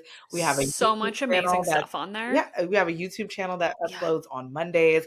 Like literally there's Yeah. content for days. All you have to do is just start where you are and get something. But we want to make Yeah. sure that we have, the free stuff, we have the very low price things, and then we have Yeah. the coaching service or the medium price, and then we have the coaching services. Like get in where you fit in. But what Yeah. I I'm literally, but the example I like to use is kind of like if you're going on a road trip, right? The YouTube University and the Google your way through things, or even TikTok University, like that's like you're going on a road trip and you get the big map that unfolds. right? Like you're like, Yes. all right, I'm going cross country and I'm gonna use this big old to Yep. do it. That's YouTube University and figuring your way Yes. out through the problems. However, if you do like our boot camp or our digital downloads or things like that, like that's like when you used to have MapQuest. And I know I'm aging myself when I Yes. say this, but like, you No, know, like I know. We're like the same age. I yeah, get yeah. it. So like, millennials everywhere, you know what MapQuest is. Gen Z, Google it. Okay. Just Yeah. Google it. But you put in the address, you print out the MapQuest, and you're like, I'm going. Let's do it, right? Yeah. Life coaches are like a GPS. They're on the road with Yeah. you. They're going turn by turn. When you get off track, they're able to reroute you and get you back on track to where you want to go. They're able to get you there as Yeah. quickly and as efficiently as possible. They're getting you to from point A to point Z efficiently. That's a And life they coach. also sometimes warn you when there's radar ahead. Yes. Just saying. I appreciate that. Yes, yes, yes, yes. Yeah. Very important part. Yeah. But that's Yeah. how I like to look at like the different levels, right? Like, yes, you can get there with your big paper map, but would you go a cross country road trip without a GPS? Ooh. I wouldn't. Not when better's available. Oh God. I honestly, it totally reminded me of a road trip I did with my friends when we were like 16 years Ah! old and we were in Calgary. And it was like, there was this giant, like it's a highway and there's a big mountain kind of hill in the middle of this big giant circle that you go around, and it takes a while to get around. And because I had the The fold big out paper map. map, Yep. we were supposed to turn right, but I had us turn left, so we had like a massive detour because I'm like, oh, the next road should be this, and I'm like, oh shit, That's not we the went the next wrong one. way. There's Yeah. no way to turn around right now. Like you're going around and Yeah. around this Yeah. silly little Yeah. mountain thing. And it's, yeah. Oh God. Or even when you start going down a city road and you're like, perfect, this road connects here. And then you go and it's a dead end, but you're staring at the highway from where you are and you're like, damn it, I didn't see that. Like, Yep. Yep. it was the worst. Yeah, so that's what we try to have all the options available because obviously a paper map Yeah. is cheaper than, purchasing a computer and a printer, which is cheaper than purchasing a Yep. GPS. So, there's levels to it. So we want to meet you where you are. But Yeah. also, if you are ready if you're working with our coaches, you can see tangible results in like 3 to 6 months. If you're doing Yeah. it by yourself, it takes as long as it takes. But that Yep. accountability, that structure, that guidance, and that weekly support, game changer. And sometimes they can see the blind spot you're not willing to look at yet. I'm sorry, excuse me. Thank you. Oh, it's all good. Yeah. I was like, I couldn't mute fast enough. I'm sorry, guys. Right? But yes, they're able to see those blind spots. They're able to hold you accountable. They're able Yeah. and the funny thing about accountability, just knowing that someone will ask the tough questions is enough to do what you said you were going to do. Like fitness Yep. has always been my Achilles heel as far as consistency. And I recently told my friend, I said, okay, I'm going to set a really big goal and a really big reward, like holds me accountable. Just knowing that at any Yeah. point she can be like, okay, because I'm the reward or the goal is attached to being consistent and the number of times I go to the gym according to my regimen. So she's like, okay, how Yeah. many days in a row? Oh, just knowing that she could ask that question in any conversation we have, I'm like, Yeah. okay. And school was closed yesterday for the holiday, and my rule of thumb has always been if my daughter's home from school, it's a rest day. Mhm. Like, period. Yep. Because balance, right? And also, again, priorities. Like I've already decided she is more important than me. I'm second, Yeah. but I've already decided the ranking order in my life. But literally, like I texted her yesterday morning. I was like, "Hey, just being transparent. I am skipping today, but it's because school's closed, and that has always been my rule." Like, and she was like, and she's a mom too. She was like, "Girl, I get it, because like, when would you Yeah. know?" Got it, but I didn't want to Yeah. just knowing that she's holding me accountable. I asked her to, right? I didn't want to skip Yes. the gym without the conversation. Yeah. Yeah, that's super important. Mhm. And again, so going back to like that parenting balance and stuff, Yeah.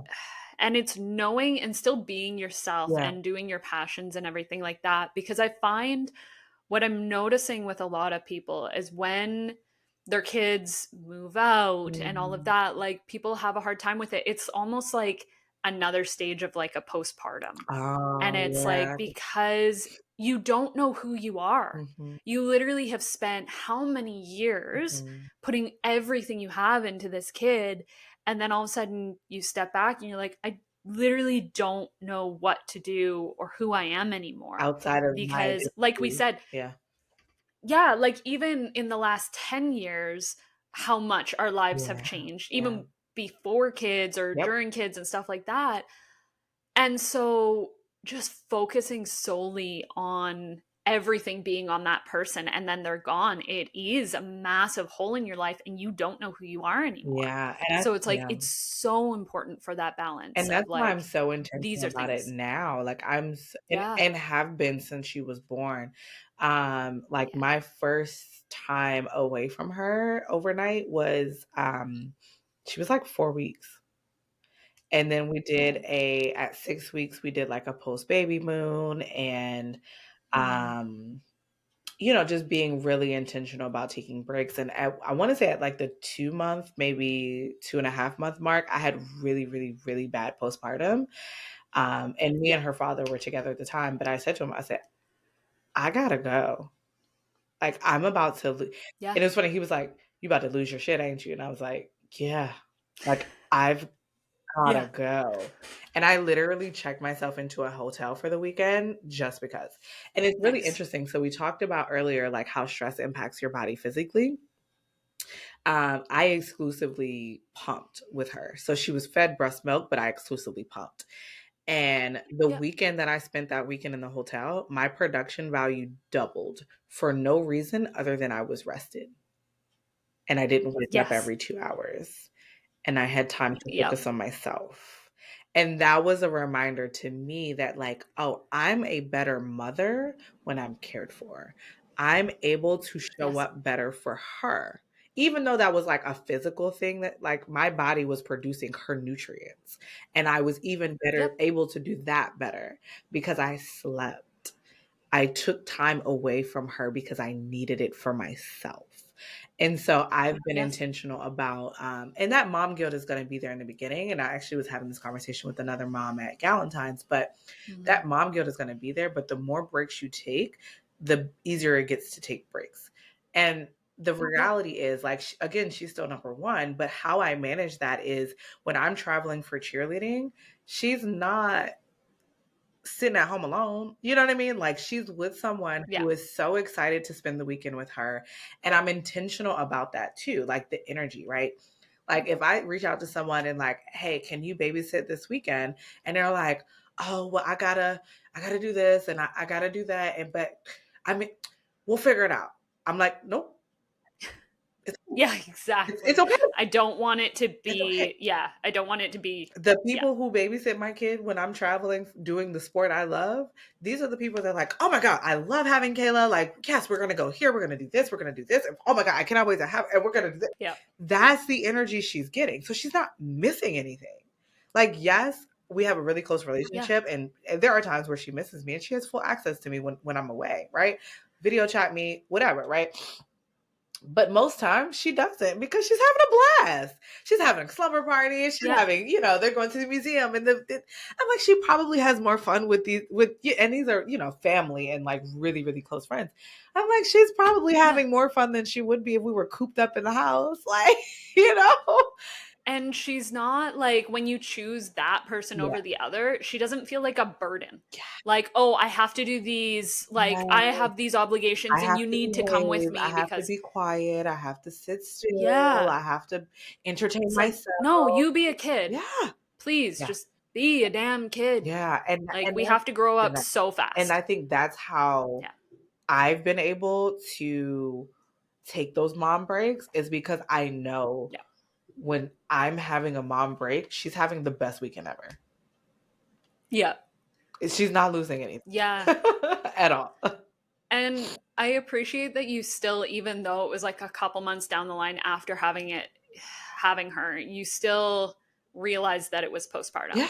Yeah. because postpartum is something that sometimes people think it's like, oh, it's just like a month or two after the birth. And it's like, no, it can be a whole like year Yeah. sometimes What or I've more. realized is that Like, it's the hormonal imbalance that triggers yes, postpartum. And if you are yes, breastfeeding, you might as well view your like hormones are the same level as pregnancy, right? Like just because the yep, kid is out of your body, if you are breastfeeding, your body is still functioning as if you're pregnant. So your hormonal level yes, is still there. That's why like the it's not foolproof. So don't get pregnant and then say Tiara said.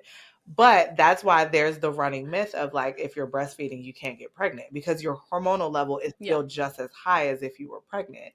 The hormones is what's triggering the postpartum experience. So as long as I'm hormonal, yes, and I was hormonal for about a full year. I want to say she was born in April. And I stopped breastfeeding in January. Just because the mhm, production like dried up, and I was like, oh, whatever, we're here now. And yep, then so if I stopped in January, it wasn't until like March that I felt normal. Like yeah. March, maybe April. And that's several months after Yeah. I was no longer breastfeeding. If you're still hormonal, postpartum is a thing. Yeah. What's actually really interesting that I heard, God, I want to say like last year at some point in time, and I cannot remember where the hell I heard it from, but it totally made sense in my brain. So say we get together with a partner, say you're on birth control, say you're taking the pill every month and you're on Yep, regular birth I know control, where you're going. your hormones, yeah, your hormone levels are at like one state, Yep, and they're basically the same as like when you're pregnant. yep, So you fall in love with yep, this person with that hormone yep. level. And then you get off the birth Because control to now you're start trying to have married and you're kids. trying to have kids and you Yes. hate the person. And then you turn into, you hate them, and you are a totally different person to them. You guys are fighting and you're like, it's because we're trying to get pregnant, it's because of this. And it's like, no, you're a totally different hormonal Yep, being at this yep. point. And so then you get pregnant and you start becoming this person, you start falling in love again, and Because when you're you first are hormonal having again. that baby and all this. Yep. Yes. And it's like, then all of a sudden, there's all these things where a lot of the times when you hit a certain stage where you feel like now you're with this partner for a certain amount of time, it's permanent, you don't want any more kids, he gets a vasectomy, you get off birth control, And you hate them. and now you're back to that, like, I I don't really like don't you like you. person. And Yep. it's like, oh, Yeah, no, birth control, oh, it's it a messes up blessing and a people curse. so It's bad. a blessing and a curse. Yeah, no, I so in undergrad I was a psychology major, and so in my sexual psychology Nice. class, that's where I learned that reality too. And there were some studies that recommended that in the last couple of months leading up to your wedding, get off of the birth control to make sure that you're like actually like, Please don't wait until you're engaged. Try it like before you get engaged. Like, please. I am a fan of birth control because I get it. Like, I think Yeah. if you're not preventing pregnancy, you're trying to get pregnant, is my personal stance. Yep. So Of course. I am an advocate for birth control, but also that's a thing. So do with that Yeah, information what you will. yeah, exactly. And thankfully, like, we were trying to get pregnant for a while and stuff, and now I physically can't get Mm, pregnant. Like, there's a point where you just thousandth of a yeah. chance.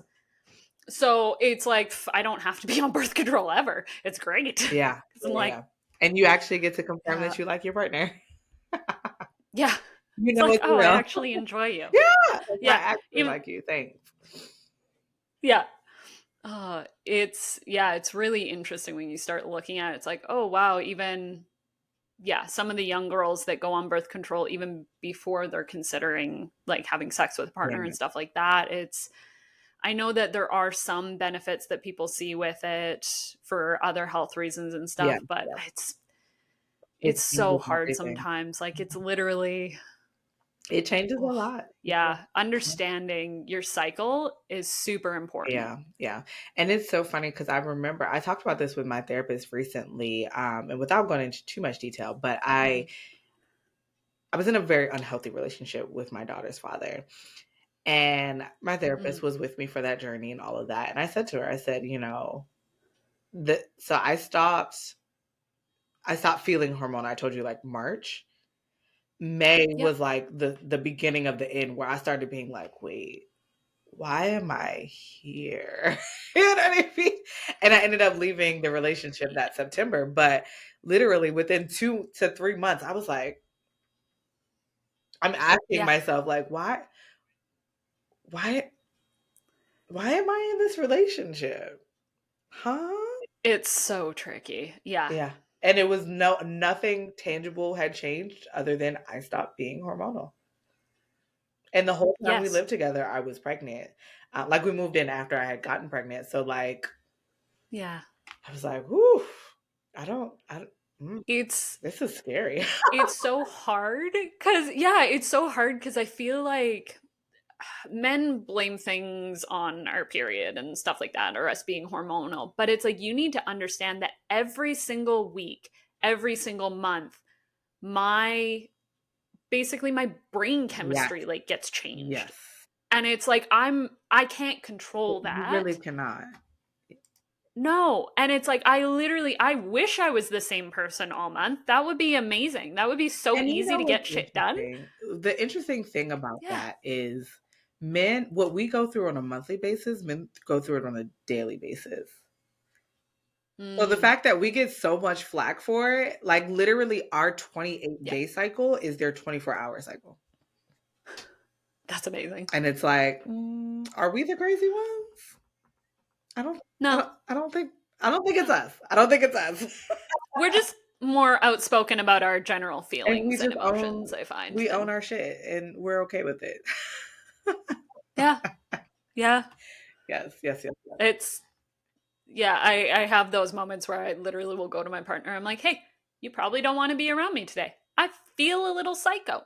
Like, And you can own it and you can communicate that. And what else is to be expected? yeah. Love it, love it, love Yeah, it. it's yeah, there's so many things that I wanted to go over because I Yeah. was like, even with like your social media and stuff like that, like even just your TikToks, you have over 600 videos to Is go it through. really? It's yes, yes. Okay. When I research Oh things, I my go over and above. I was like, okay, this is a shit ton of videos. I counted, it was like 640 something. It was insane. I was like, there is like so oh much my content, god. and that is just your TikTok videos. Yes, yes, yes, yes. Like, Yes. Oh my it's goodness. amazing. Thank you. Thank you. Yeah. I didn't realize it was that many. And would you believe I Yeah. actually started that TikTok at the start of 2023.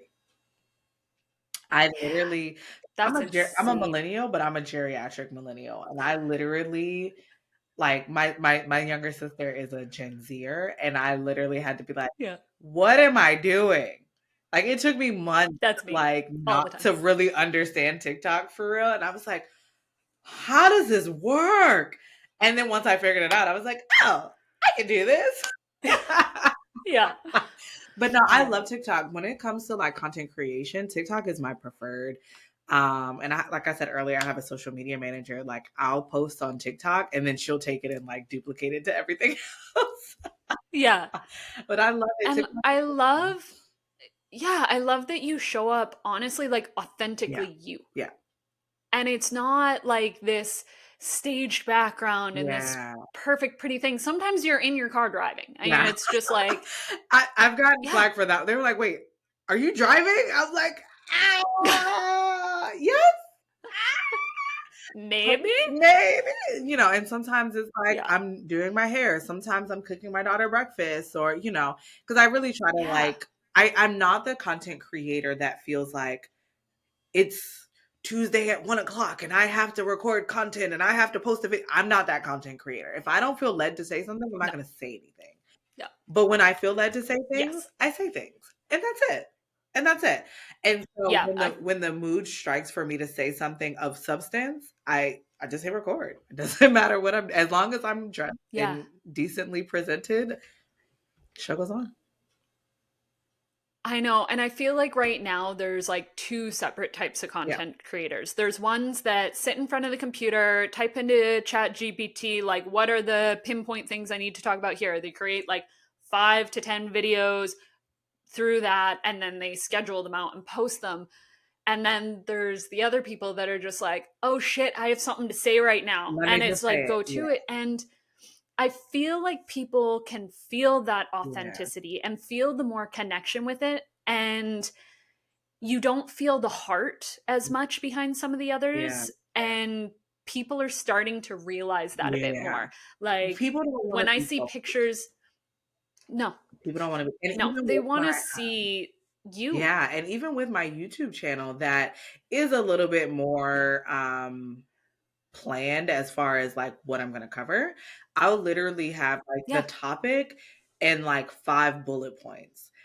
I don't have a Yep. script, and I don't restart. I don't like go back. Like I posted raw. Like there's no Yep. editing. There's no like Yep. it really is. So even in a space where I am being more intentional about what I'm talking about, it's still like, okay, these are the high points I want to hit, and how it comes out is how it comes out, because I do give space for Yes. like authenticity. Like I don't want to do anything if I'm not genuine. I just I Yep. can't do it. No. And that was, again, with recording the podcast. When I put it out on YouTube, like the audio version, I do edit down a little bit just for Yeah, timing, yep, yep. but I don't cut out my Yeah, ums and my like likes that and my exact dog's editing. barking in the Yeah. background. Yeah. That kind of And editing then is for the too much. YouTube, yeah. And then, like, for YouTube, I literally add my intro and outro Yeah. onto the recording and go. Yeah.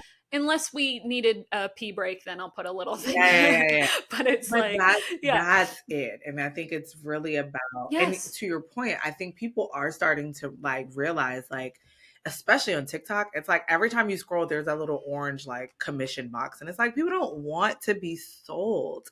If I like what you're Yes. offering, I'll go get it, or I'll find it, or put the link in your bio. But like Yeah. nobody wants to feel like I'm only engaging with them because I'm selling them something. Like, Yeah. ugh, it's so And I know, yeah, I know at some point, like, I'll want to add ads onto the podcast and yeah, stuff like but that. But in an I want authentic it to way. be things, yeah, I want it to be things that if I wouldn't buy it, I'm not going to ask you to. That part.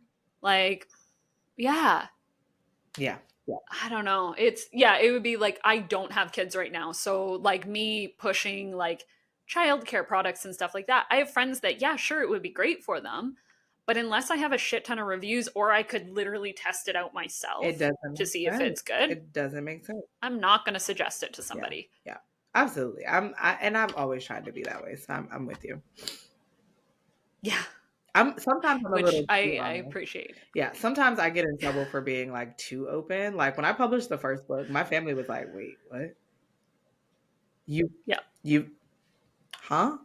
I'm like, it's my truth. Enjoy. Yeah. Or don't. I mean, I either which know. way, it's out there.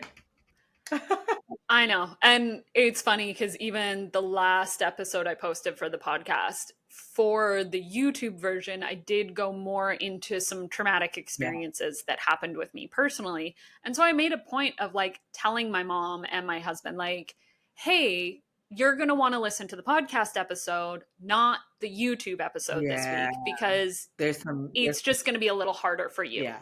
It's like I still feel I need to say it Mhm. to be out there for Yeah. people and be open about my Yeah. experiences. But at the same time, you guys don't need to be ultra triggered while Yeah. you're sitting there, driving down the road and Like, then all of a right? sudden like, oh, I Yeah. need to pull over and cry. Thanks. Yeah. Yeah. No, that's huge for sure. But I think one thing that I have, for every one person that has criticized me for being too open, I've had 3 people tell me like, "Oh my God, thank you for your transparency. It helped me feel like I wasn't Yep. alone." Like, so I just keep pushing. Yeah. That's all I can do. Yeah. And yeah, I found when I was more open about my experiences and stuff, I had more people coming to me Yeah. being like, oh, I kind of went through the same It gives thing them and I haven't permission. really talked to anybody about it. Yeah. It gives them permission And to it's like, acknowledge their experiences. yeah. and to open up and talk to somebody about something that you're holding in for God knows how long. Yep. And it's like, you don't need to. Like, I'm not going to judge you. Like, I've been through and done so many stupid things in my Yeah. life that my clients can almost say anything and it's I'm not going to surprised. phase me, man. Like, Yeah. yeah. Exactly. Like, don't worry. I am the last person to judge people about Yeah. anything. Yeah. Like, Yeah. there's a reason I'm so open. I was like, I've gone through a bunch of shit in my past Hmm. and I don't judge people. I never really Yeah. have. Yeah. Like, Yeah. that was your choice and your Yeah. decision. If you have a problem with Let's it, work let's dive on, into yeah, let's why figure you it did out it. and make a plan, and that's it. Yeah. Yeah. Absolutely. And understand I don't have a problem with Yeah. it. Yeah. Yeah. Like, Yeah. it's Exactly. fine. Yeah. Yeah, yeah, I love how much content you have out there. So again, it was like you have these free Mhm. resources for people instead of everybody having to pay for everything Yeah. all the time. And it was like, yeah, you have these little like two, what was it on your personal Instagram? It was like your morning one Yeah. and then the Yeah. nightcap Yep. Yep. Yep. Yep. little, they were so cute. Yeah, I was like, I love that. yeah, yeah. It's pretty cool. And it's because I genuinely care, right? Like I'm not in this Yeah. industry or this business because I want to make money. I'm in this industry because I Yeah. genuinely care about helping people. And Yep. I do recognize that sometimes that money piece is a barrier. And so being able to offer these free resources in a way that is accessible is huge. Okay. Random intermission in the middle of it, just due to technical difficulties. Uh, so one of the things I wanted to ask you is like you've done all of this work and everything. Is there anybody specifically that was kind of really influential or helped kind of guide you on this at all? I want to say a lot of people, honestly. Like I have a Mm-hmm. really amazing support system. When I think about the friends that encourage me and hold me accountable and create safe spaces for me to be vulnerable, or I think about some of my mentors who saw more in me than I saw in myself, or I think about the fact that I'm a second generation entrepreneur and I grew up in a world where entrepreneurship was normal, or I think about, the fact that my grandmother was a writer, my grandfather on my dad's side was a motivational speaker. Like it's literally everywhere I look. When I think about the loss of my twins, like they were an influence and a motivator. When I think about my daughter, she's a constant motivator and an influence in my life. It's just, I can't pick a person. Um, it's just been my village. My village is awesome. Like That's it, amazing to have that support even in your family and stuff that like going into this type of industry, they're not looking at you like you're crazy. What are you doing? It's like they eh, actually fully sometimes. understand it. Well, little. They're always going to. Yeah. I think I take it a little bit further because I also have the millennial factor, but Yes. but yeah, no, I think it's just a collective energy of like the people who are there for me, and I Yeah. couldn't imagine life without them. Yeah. Is there anything that you kind of like still struggle with in like your All of life it, right now? Yeah. all of it. Oh my goodness, imposter syndrome is real. Yes. Even at this juncture, I'm constantly like, okay, if I throw this event, will people actually come? Or if I write this book, who's actually gonna read it? Or if I Yeah. post this TikTok, like who gives a fuck? Like, Yeah. like I'm constantly battling imposter syndrome. Um, I also in this season of my life, I feel like I'm struggling to um rest and balance, and I'm doing too much of too many different things. Yeah. So that is something that I'm intentionally working to rectify because and it's funny, my therapist asked me one day, she was like, "Are you a people pleaser?" And I thought about it for a minute and I was like, I don't think that's the issue because I don't have an issue telling people no now. Yeah. That was an issue in middle school. At 33, 32-year-old Tiara, I'm Yeah. very comfortable telling people no. So I was like, I don't think I'm a people pleaser. I said I think the real issue is all of the things that I have on my plate because the conversation came up with me being chronically overwhelmed and chronically stressed and things like that. And I said the Yeah. real problem is I don't know how to tell myself no. Yes. I'm really I bad at that. want to do all of these things. That's the real problem, is that I Yeah. genuinely believe in each of these things being important. Yeah. That's the problem. The problem is I Yeah, can't tell me. that is like my biggest problem. Yeah, I'm like, oh. And then also I realized that for a while, because like I used to have addiction problems and stuff like that, and people are always addicted to totally different things. And I Yeah, realized everyone for a has while, yeah, I realized I had an addiction to the feeling of overwhelm because sometimes I would literally constantly, not just sometimes, it was all the time. I would put things off to the last minute even though I had plenty of time to get it done. And yeah, it was like, why am I doing this? And the it's like, oh, because thrill I of seeing it. really enjoy, like, yeah, that thrill of being overwhelmed all the time.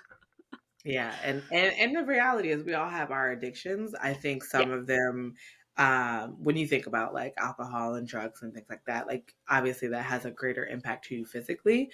Yeah. But some people are addicted to work. Some people are addicted to earning. Like I remember I had a friend that was like, I've never used my dishwasher. I'm like, girl, why? Oh my God. Like, why? No.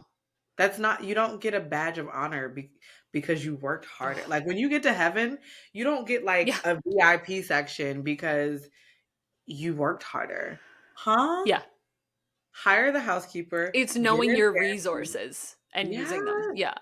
Yes. I'm like the same time that I'm literally, I said this earlier. I said the 3 hours that she's in here working and cleaning the house, I could be actually focusing on what I'm supposed to be doing. Yeah. Not, I wasn't put on this earth and nothing, I love my housekeeper and I think this is really her organic gifting. I was not put on this earth Yeah. to clean. I just Yes. was not. It is not my gift. That Yeah. doesn't make it a bad gift. It just wasn't my Nope. gifting. And I am happy to compensate her for operating in her gift. Yep. Happy to. So that I can then focus on mine. That's amazing. Yes, yes, yes, Yeah. yes. But It's I'm definitely in this making moment. space for that. Those are the things that I'm struggling with the most is imposter syndrome, especially as I continue to grow as a business owner and put myself out there. That's a really hard thing for me to do, particularly given Yeah. again I'm very shy and very introverted and very secluded, and so that is a constant challenge for me. But also that balanced while busy and I actually Yeah. just posted a YouTube video about that in our, I'm in the middle of a mental health series on YouTube, and Balanced While Busy is the most recent one. And I'm actively living that one. I'm trying to figure it out one thing at a time, Yeah. but it's a work in progress. Yeah, it's like I make a point of something as simple as something that I do for my self care. I have a lot of plants. I love my plants. And making a point of setting a timer for just 10 minutes a day, because it's not very long, and Yeah. work on my plants. That's it. Hmm. And it's like, it's a self care act that I do that I'm still accomplishing something around the house that needs to get done, because otherwise they're all going to die. Um, and honoring the fact that like I love doing it. So if I'm really low capacity, I'll just do the 10 minutes. Sometimes I'll end up working on them for like 2 hours, but Hmm. it's like finding that balance in it for Hmm. sure is Hmm. so important. I love it. I love it. You have to. You have to. Yes. Yeah. Yeah. Keep it up. But yes, Yeah, it's a and work it's in like progress. One day at a time. yeah. And today I showed up. I'm here. We're having the conversation, even though I don't feel qualified, but we're here and we're discussing it. So all you got to do is just Yeah. like take that one moment and be like, you know what? Regardless of how I feel, I'm still going to Yeah. go for it. Yeah, a couple things with the imposter syndrome. Like one thing that I try to remind myself that I heard years ago was somebody pointed out like, okay, you may not feel like a master at something, but Hmm. you do know it. You have learned it. You've lived it. You've experienced it and you have something to teach. You may not be able to be a master right now, And but that's somebody who's okay. just starting out, you have something to share and to help them along the way. But also, a lot of the times, the people that don't have imposter syndrome are dangerous people. Agreed. And those are the ones that like take off and you're like, and then that's Yeah. the other side of imposter syndrome. It's like, well, if they can make it, why can't I? And it's like, girl, you took yourself out the race. Yes. All the time. It's Yes, like yes. it's so funny because I look for points where I hit like almost like a jealousy in my head. And I'm like, okay, Mm, what about what they're doing is making me feel jealous? And it's not who they are, it's what they're yeah, doing. And then yeah, it's like, okay, that tells me that I want to do that. Now, why am I not doing that? yeah. And it's Yep, like, oh, because I'm stopping myself. Like, yep. I am the only person in my fucking way. That's it. That's it. Like, you've been shown that every time you show up for Hmm. people, they show up for you. And when you're authentically doing these events and stuff, like they're successful, they're great, and you get really good feedback, but you're holding yourself back because you're like, oh, well, like I don't know if I can do this or that. And it's like, okay, we both know you can. So just do it. Yeah, yeah, yeah, Like, yeah. No, yeah, but if I had to pick like struggle points, those are the two that I'm like currently yeah, working through. yeah. Hmm. Yeah, and imposter syndrome is a big one.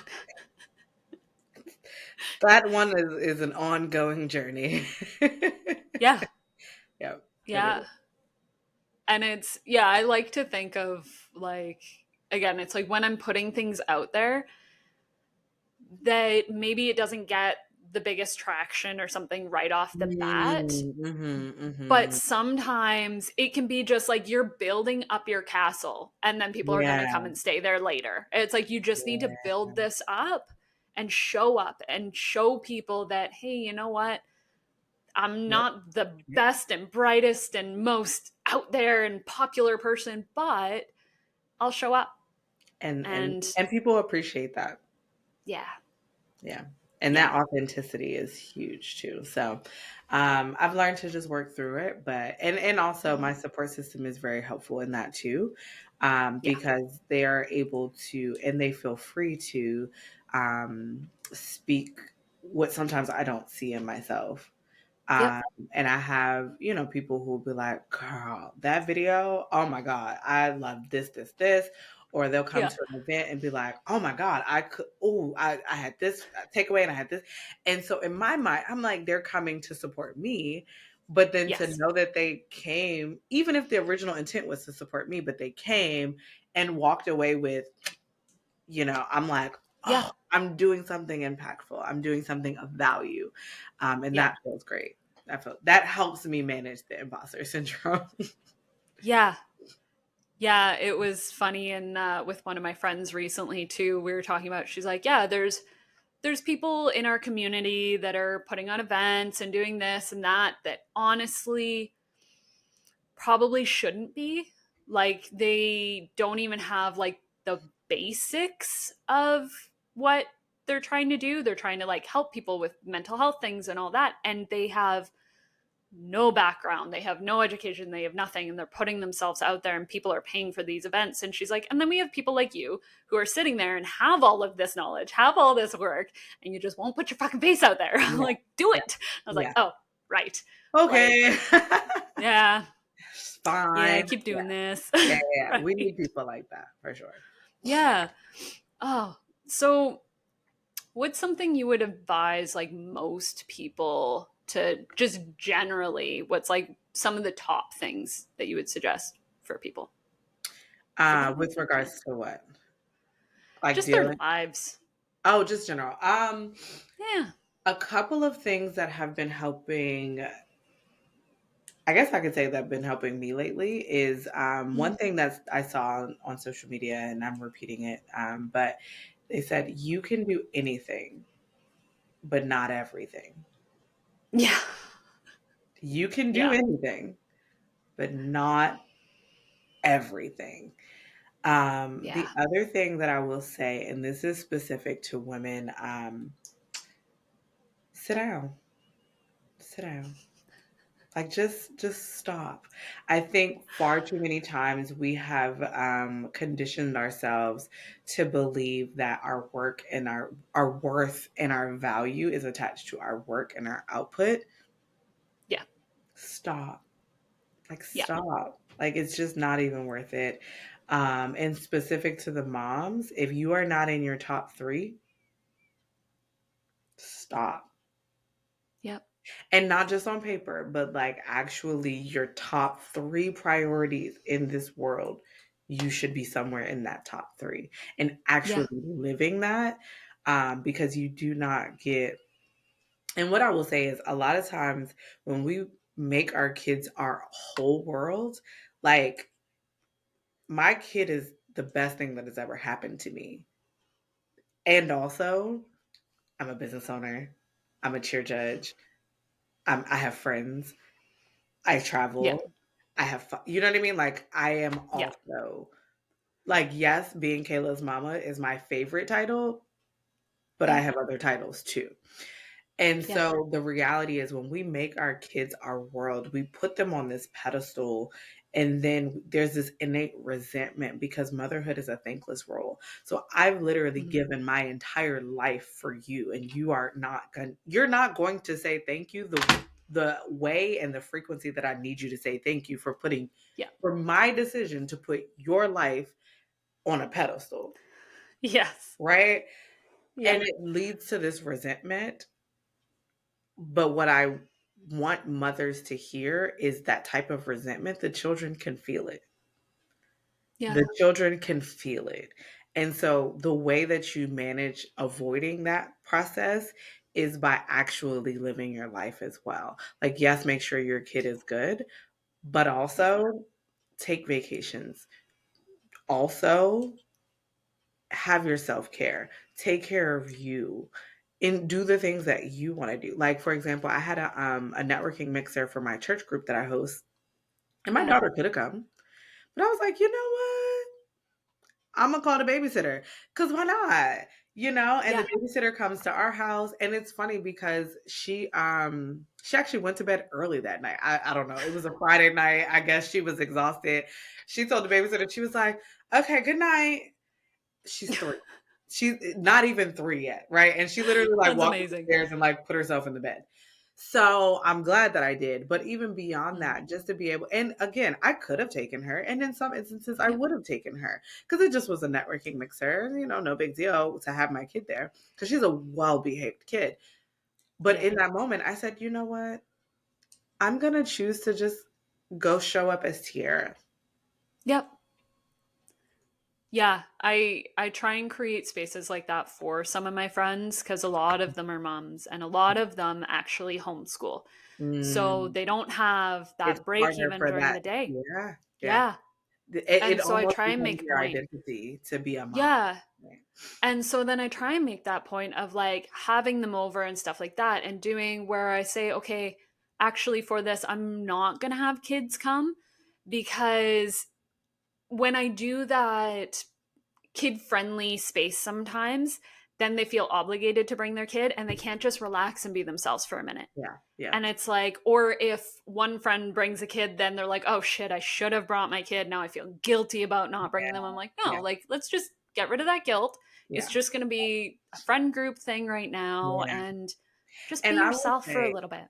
2 things that I will say that I've done, Mm. even as a mom, but I've done to help and something that you could do, Yeah. as the village. Because when they say it takes a village to raise a kid, the village is for the mom. Yeah. It's for the Yeah. mom. Like that's it. Yep. Right. So 2 things you can do. One, I hosted a function at my house a couple months ago Mm. and I paid for a babysitter to be present. And Mm. I put the Yeah. kids in the basement with the babysitter so that you have access to your kid, but you also have opportunity to unwind. Right. So that was the Yep. one thing. And then the other thing you can do, which I've done as well, those moms that you know are not gonna ask, like I literally am like, I'm kidnapping your child. This is the date you and your husband are gonna go have fun. Right? Like Yeah. I'm coming Yeah. to get her. Yeah. Pack her bag and leave us alone.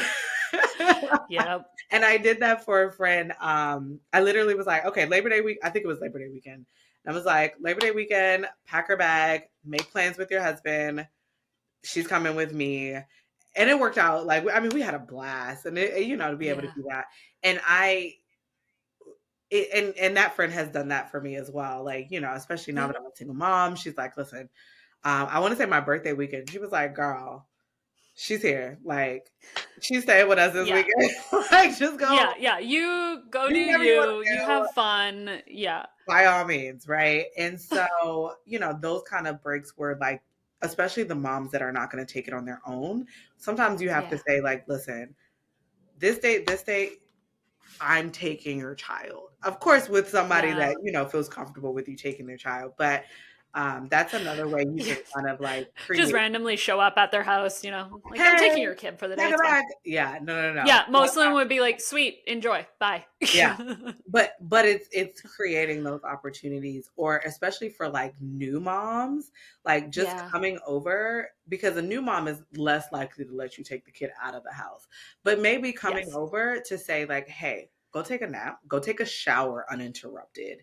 I'm gonna do some Yes. laundry, I'm gonna cook a meal. Like, these are ways that we can show up for moms. Yeah. But to be able to say like, hey, you have this crying, screaming newborn. I want you to take a shower, wash your hair, take a nap, and just close the door. If I need you, Yeah. I'll come grab you. Like, that's it. Like, if I I know. need you, I'll grab you. But these are the ways that we can show up for moms in a way that they're not going to ask per se, because no mom wants to feel like a burden to their village. But these are Yes. ways that we can show up for them and create an environment where it's okay to need help. And that was honestly like, that was one of my non negotiables when we were trying to have kids and stuff. I made it very clear that I had a few people in mind, that I was going to have a doula, Yeah. because they did so much after home care with you Yeah. to make sure that you're okay. And I've built, again, that community of friends that will just come and support me and be here for me. And even if, again, that's as simple as just giving me some damn space, or doing my laundry so I don't have to think about it, or heating up some food, something. So it Yeah. was like, I made sure I made that very clear with my husband. I was like, hey, Yeah. so this is money that is a non negotiable. We will be paying for this when we have Yeah. kids. Yeah. Just look at it as like it's an Built expense in. that's going to happen. Yeah, I had to Yeah. do it with my daughter, and it was Yeah. worth it for sure. Oh God, yeah. Yeah. Especially my husband loves working. And so I was Mm, like, I'm not gonna ask you to take a bunch of time off work because then you're not happy. Like, yeah, that's not fair to you. Like, of course I want you around, but then at the same time, I can't mandate it. understanding, Yeah, yeah, and knowing he has ADHD, so when he's not working, sometimes he gets really busy and can drive me insane when he's around. So I was like, I don't need two children if I have a fresh baby. So I'll just like hire somebody. It's fine.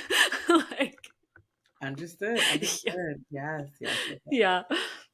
yeah, yeah. It's again knowing what's important to you That's is, the overall yeah, thing. Like, knowing what's important and setting that as a non-negotiable.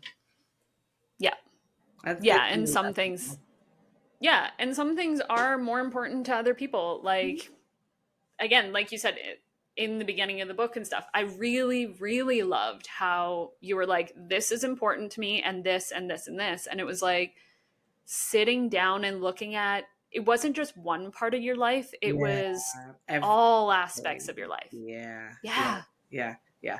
I love it. I love it. Yeah, thank you so much. Oh my god, this has been a Yeah. great conversation. I appreciate it.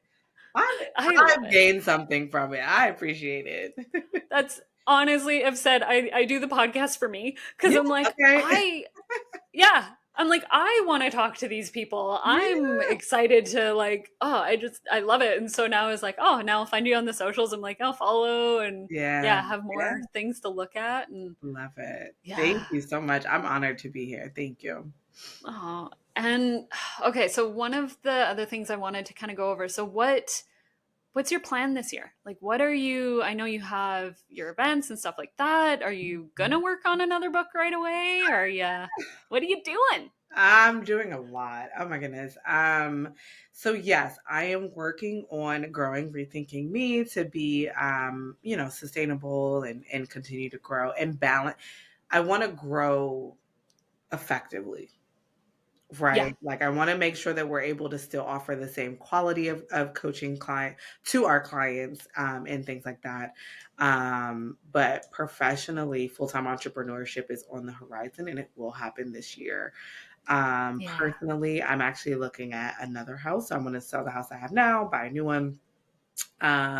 Mainly from a fresh, clean slate perspective because Yeah. the house I'm in now, I do own it, but I did live in it with my ex. So I'm like, the energy's here. I feel it. I just want to I'm like, everything must go. Yeah. I'm probably going to have like a yard sale. Just get rid of like everything must go. Get it out. I want Yeah. nothing to do with any of it. So, definitely, that's on the horizon personally. But just otherwise, just continue to honestly, I think healthy, intentional, safe romantic love is on the agenda for 2024. I feel it. Like it That'll be feels close. great.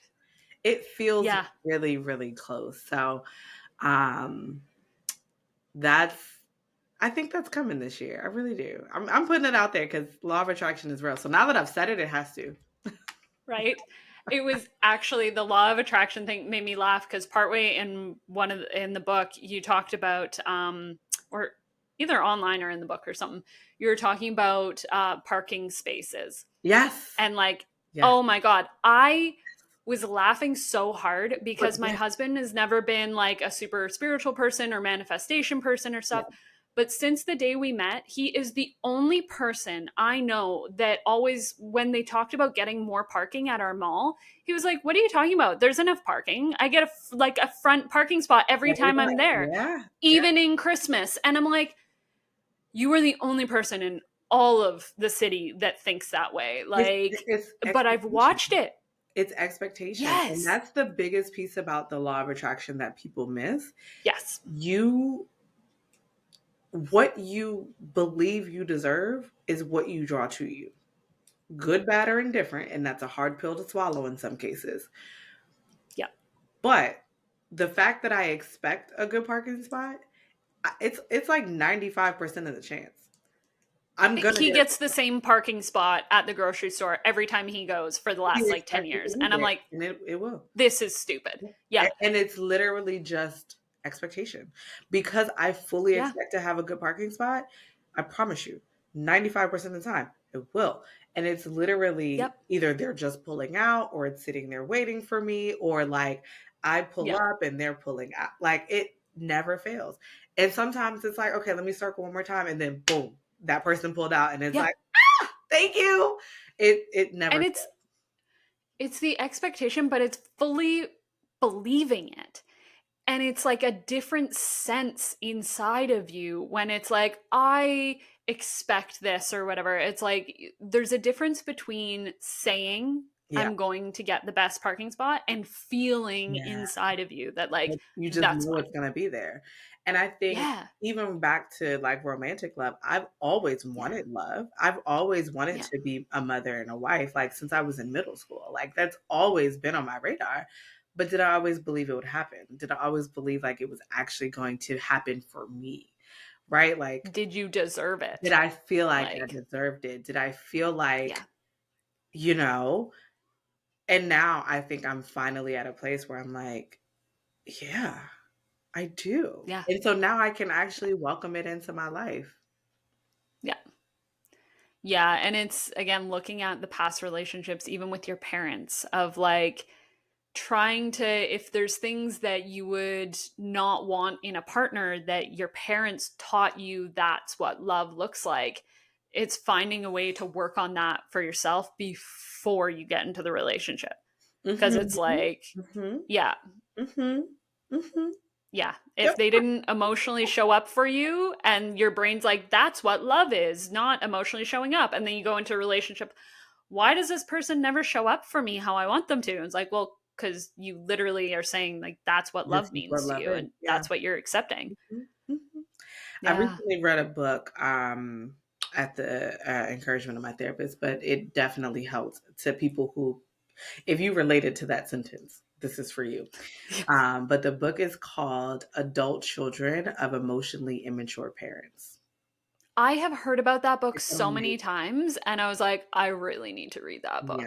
It was such a Like, it healed the 7-year-old little girl in me, right? yeah. But also it challenged me as a parent also in making Yeah. sure that I'm doing different with the next generation. But it's definitely a good read. Like, read it.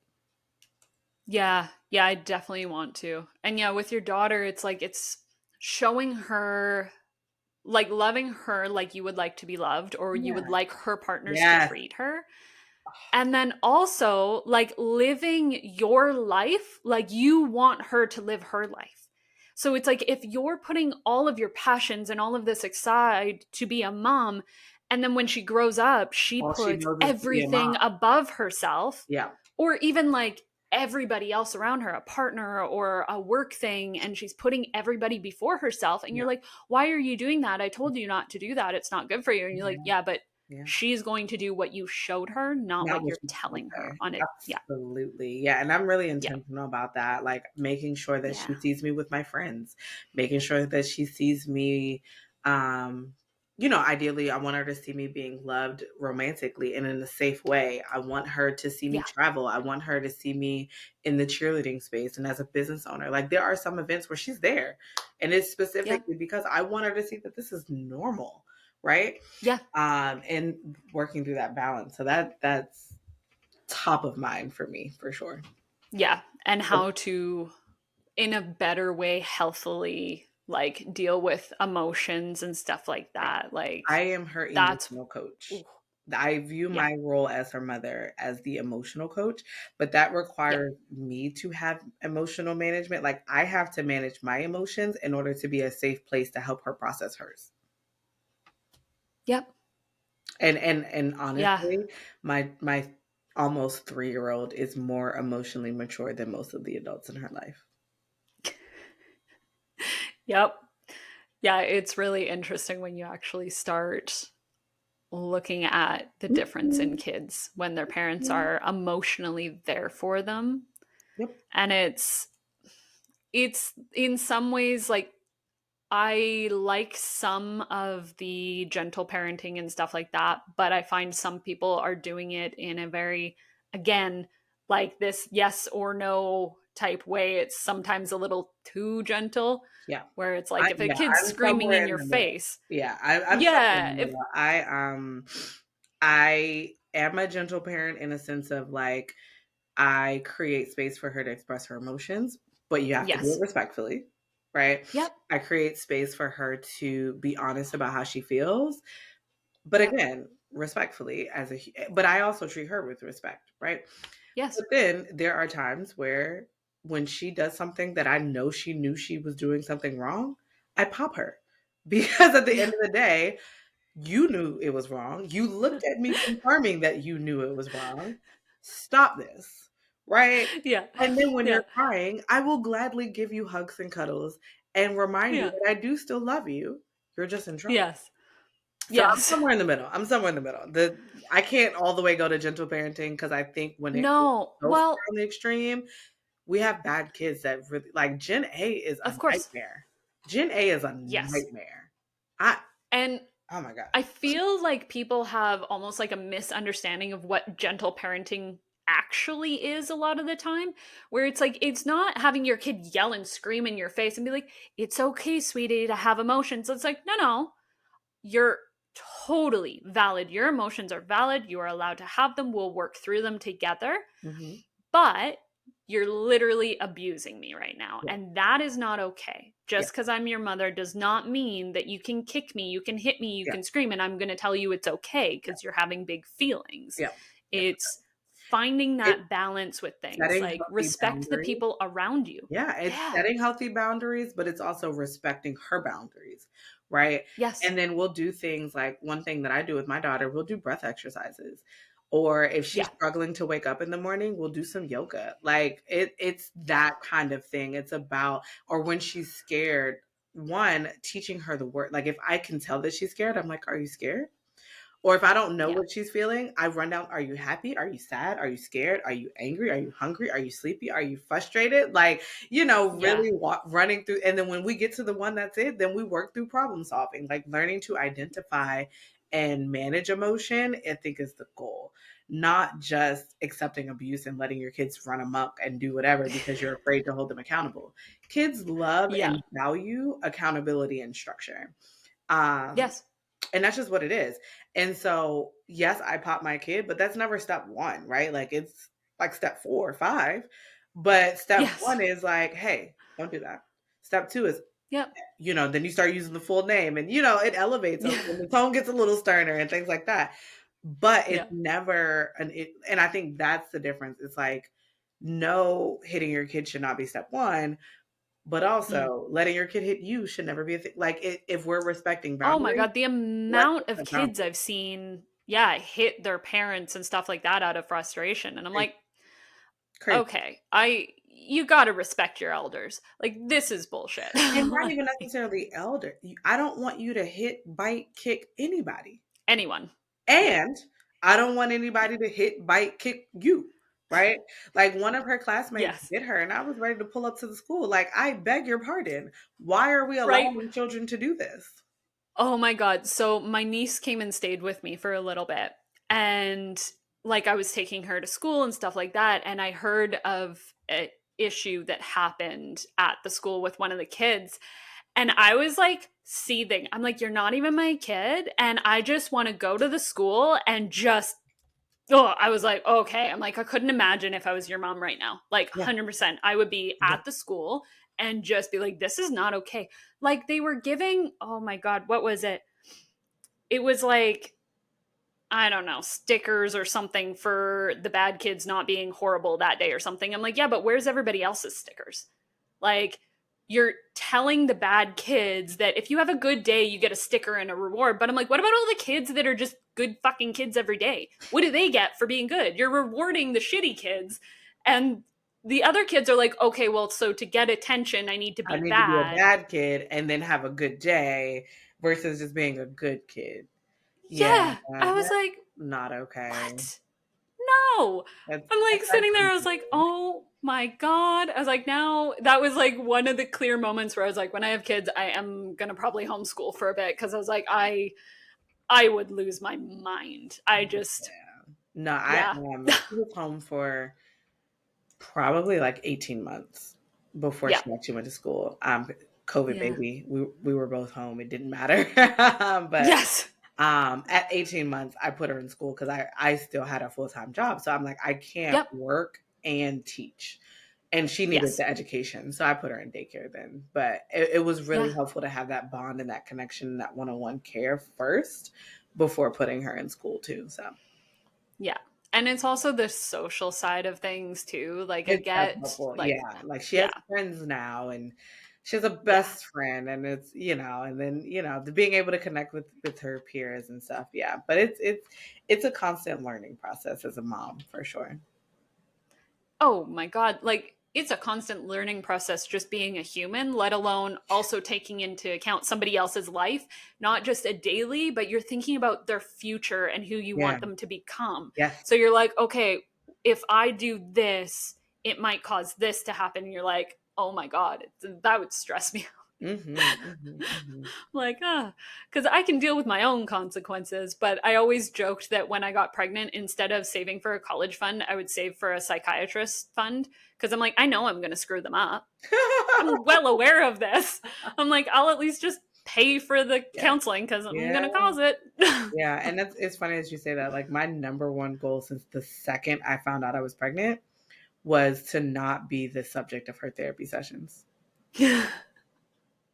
And that's But it, always in the back of honestly, my mind. I'm like, I just don't want to be the running topic like obviously things that I'm not perfect, so it's gonna come up. But I'm like, I just yeah, don't want to be the primary topic in her therapy sessions. yes. Yeah. That's all I can do. Yeah, I Try get not to that. be the problem. Yeah, I'm not going to be the main problem. Yes. I'm still going to do shit that you're going to look back on and be like, oh, well, I was Wish we didn't learning. do that, So, but yeah, for sure. whoops. Yep, yep. Yeah. Yeah. And I appreciate, honestly, that even though I thought I was ready, even in my early 20s, that I didn't have a kid then because of how different I am. Mhm. And I wouldn't have been capable of raising them to where they deserve, to be honest. Yeah, yeah. Like, I wasn't ready for the twins. And as hard as it no. was to lose them, I wasn't ready. But Yeah. losing them prompted me to get ready for Kayla. So it worked out. Yeah. Yeah, it's massive. Loss is, yeah, something I've gone through quite a bit during pregnancy and stuff like that. And it just sucks more than anything. Like It it's, does. yeah, It does. It does. it's, yeah, you're like, oh, well, I learned this about myself, or I learned that, or all of these But those are things that all come from consolation it. prizes. Yeah. Yeah. Yeah. And sometimes I know I've said it before, like I just, sometimes I'm like, well, couldn't I have just had like one easy moment? Like it didn't all need to be trauma, just that one easy moment. Mm-hmm. Mm-hmm. Mm-hmm. Like, I oh, get it. yeah, that's the journey of life, though. Yes, it is. It is. It is what it is. One day at a time. Right. Yeah. Uh, yeah. Is there anything else you want to kind of talk about or that we didn't go over, even though I kind of have a No, habit of I think randomly going over? yeah, I was like, I think we touched pretty much everything. But no, I just appreciate the opportunity to have the conversation. Yeah. And definitely if anybody has any questions, thoughts, concerns, hit me up on all platforms at Tiara Nicole Riley. Yeah, and I'm gonna throw all of the links Yeah. in Yeah. the show notes and everything for because you have like the Yep. coaching website and you have like all of it. It's amazing. Like Thank even you. just going through it, I was like, oh, I was having so much fun. I'm like, oh, this would be helpful and this and this. I was like, Thank you. it's Thank just you fun. so much. I appreciate you Yeah. having me again. Awesome. Thank you. Yeah. Okay. So we'll finish up with the lovely little rapid fire questions that I Yes. ask Yes. Yes. everybody Yes. Yes. to Yes. entertain myself. Okay. I'm excited. So, would you rather watch a movie or read a book? Movie. And what's your favorite season of the year? Spring. And I'm a Sweet fall or baby. That's savory? the thing. Oh, Uh, yeah, that'll be. yeah. Sweet or savory? Sweet. What's your favorite plant? I don't have one. I don't. It's always so funny because most of the time people either are like on one complete side or the other, and they're like, I don't know, or they're like all of them. Whatever the opposite of a green thumb is, like that's what I have. Like my thumb might be black. I think is like whatever the alternative is, I do not have a green thumb at all. My grandmother I bought used to kill yeah. all of my plants, Me and too. now I've it's I've killed just a snake plant, which numerous people taught me was unkillable, and I killed it. So, I've killed cactuses, I've killed snake plants, I've killed absolutely every plant growing up, like lucky bamboo, everything. They're like, this is unkillable. I'm like, oh, lots. I'm going to kill it. Yep. Yep. So yeah, Yeah. I don't have a favorite under any context.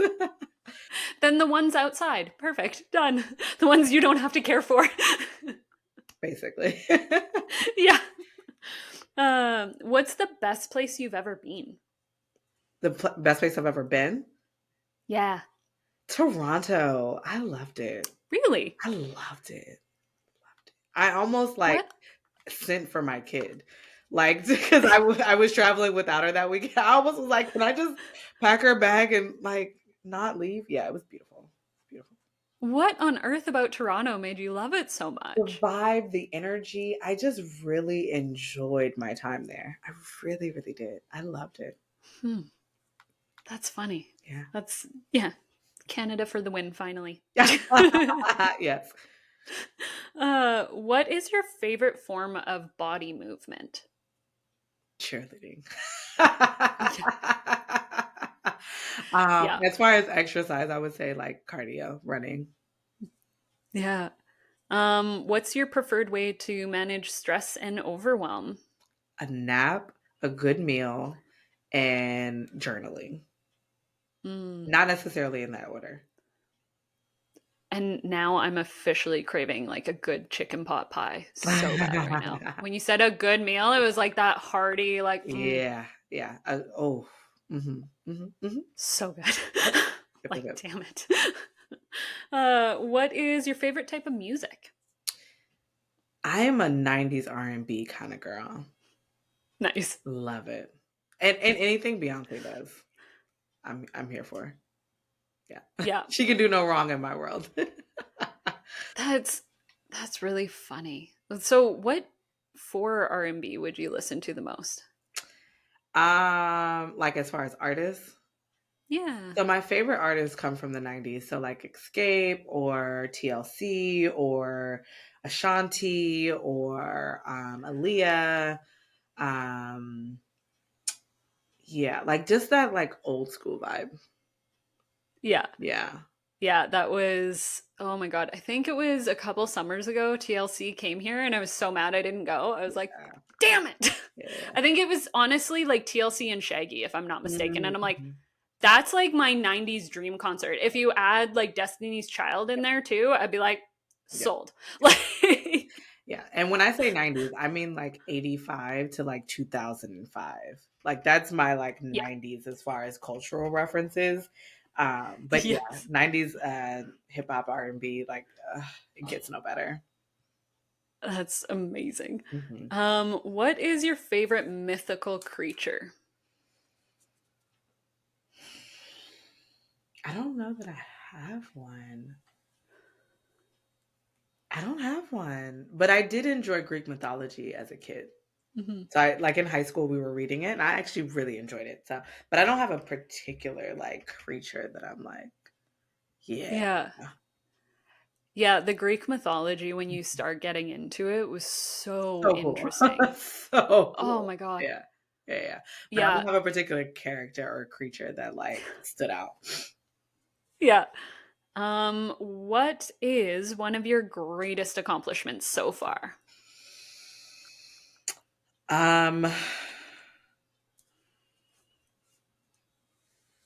So many, but the one that's sticking out is like having the courage to walk away from unhealthy relationships. Yeah. Yeah. Yeah, that's massive. Yeah, it was a life-changing experience. Obviously I've done a lot and I've experienced a lot, but like that's the one I'm most proud of. I love that. Mm-hmm. Oh, well, that's it. That's all I got. Thank That's all of the you. This was questions. fun. This was fun.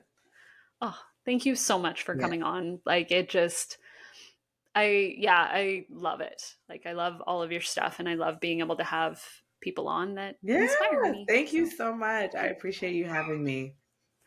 Yeah. Okay, thanks so much. Bye. Bye.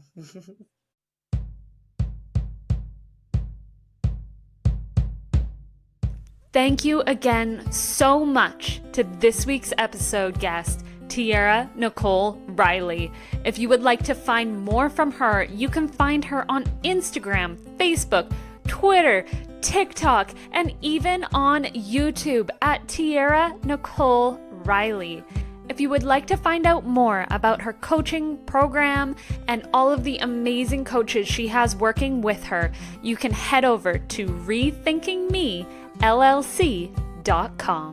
If you found any resonance in today's discussion, don't forget to share, subscribe, and leave a review. Your engagement really means a lot to me. Connect with me on YouTube, Facebook, and Instagram at the Wild Nova Podcast. If you have any questions or comments, you can email me at info@wildnova.ca. And as always, visit my website for any additional resources at wildnova.ca. I'm your host, Janine O'Brien. Remember, the connection between your body, mind, and spirit is a journey worth embracing. So until next time, keep exploring and stay curious.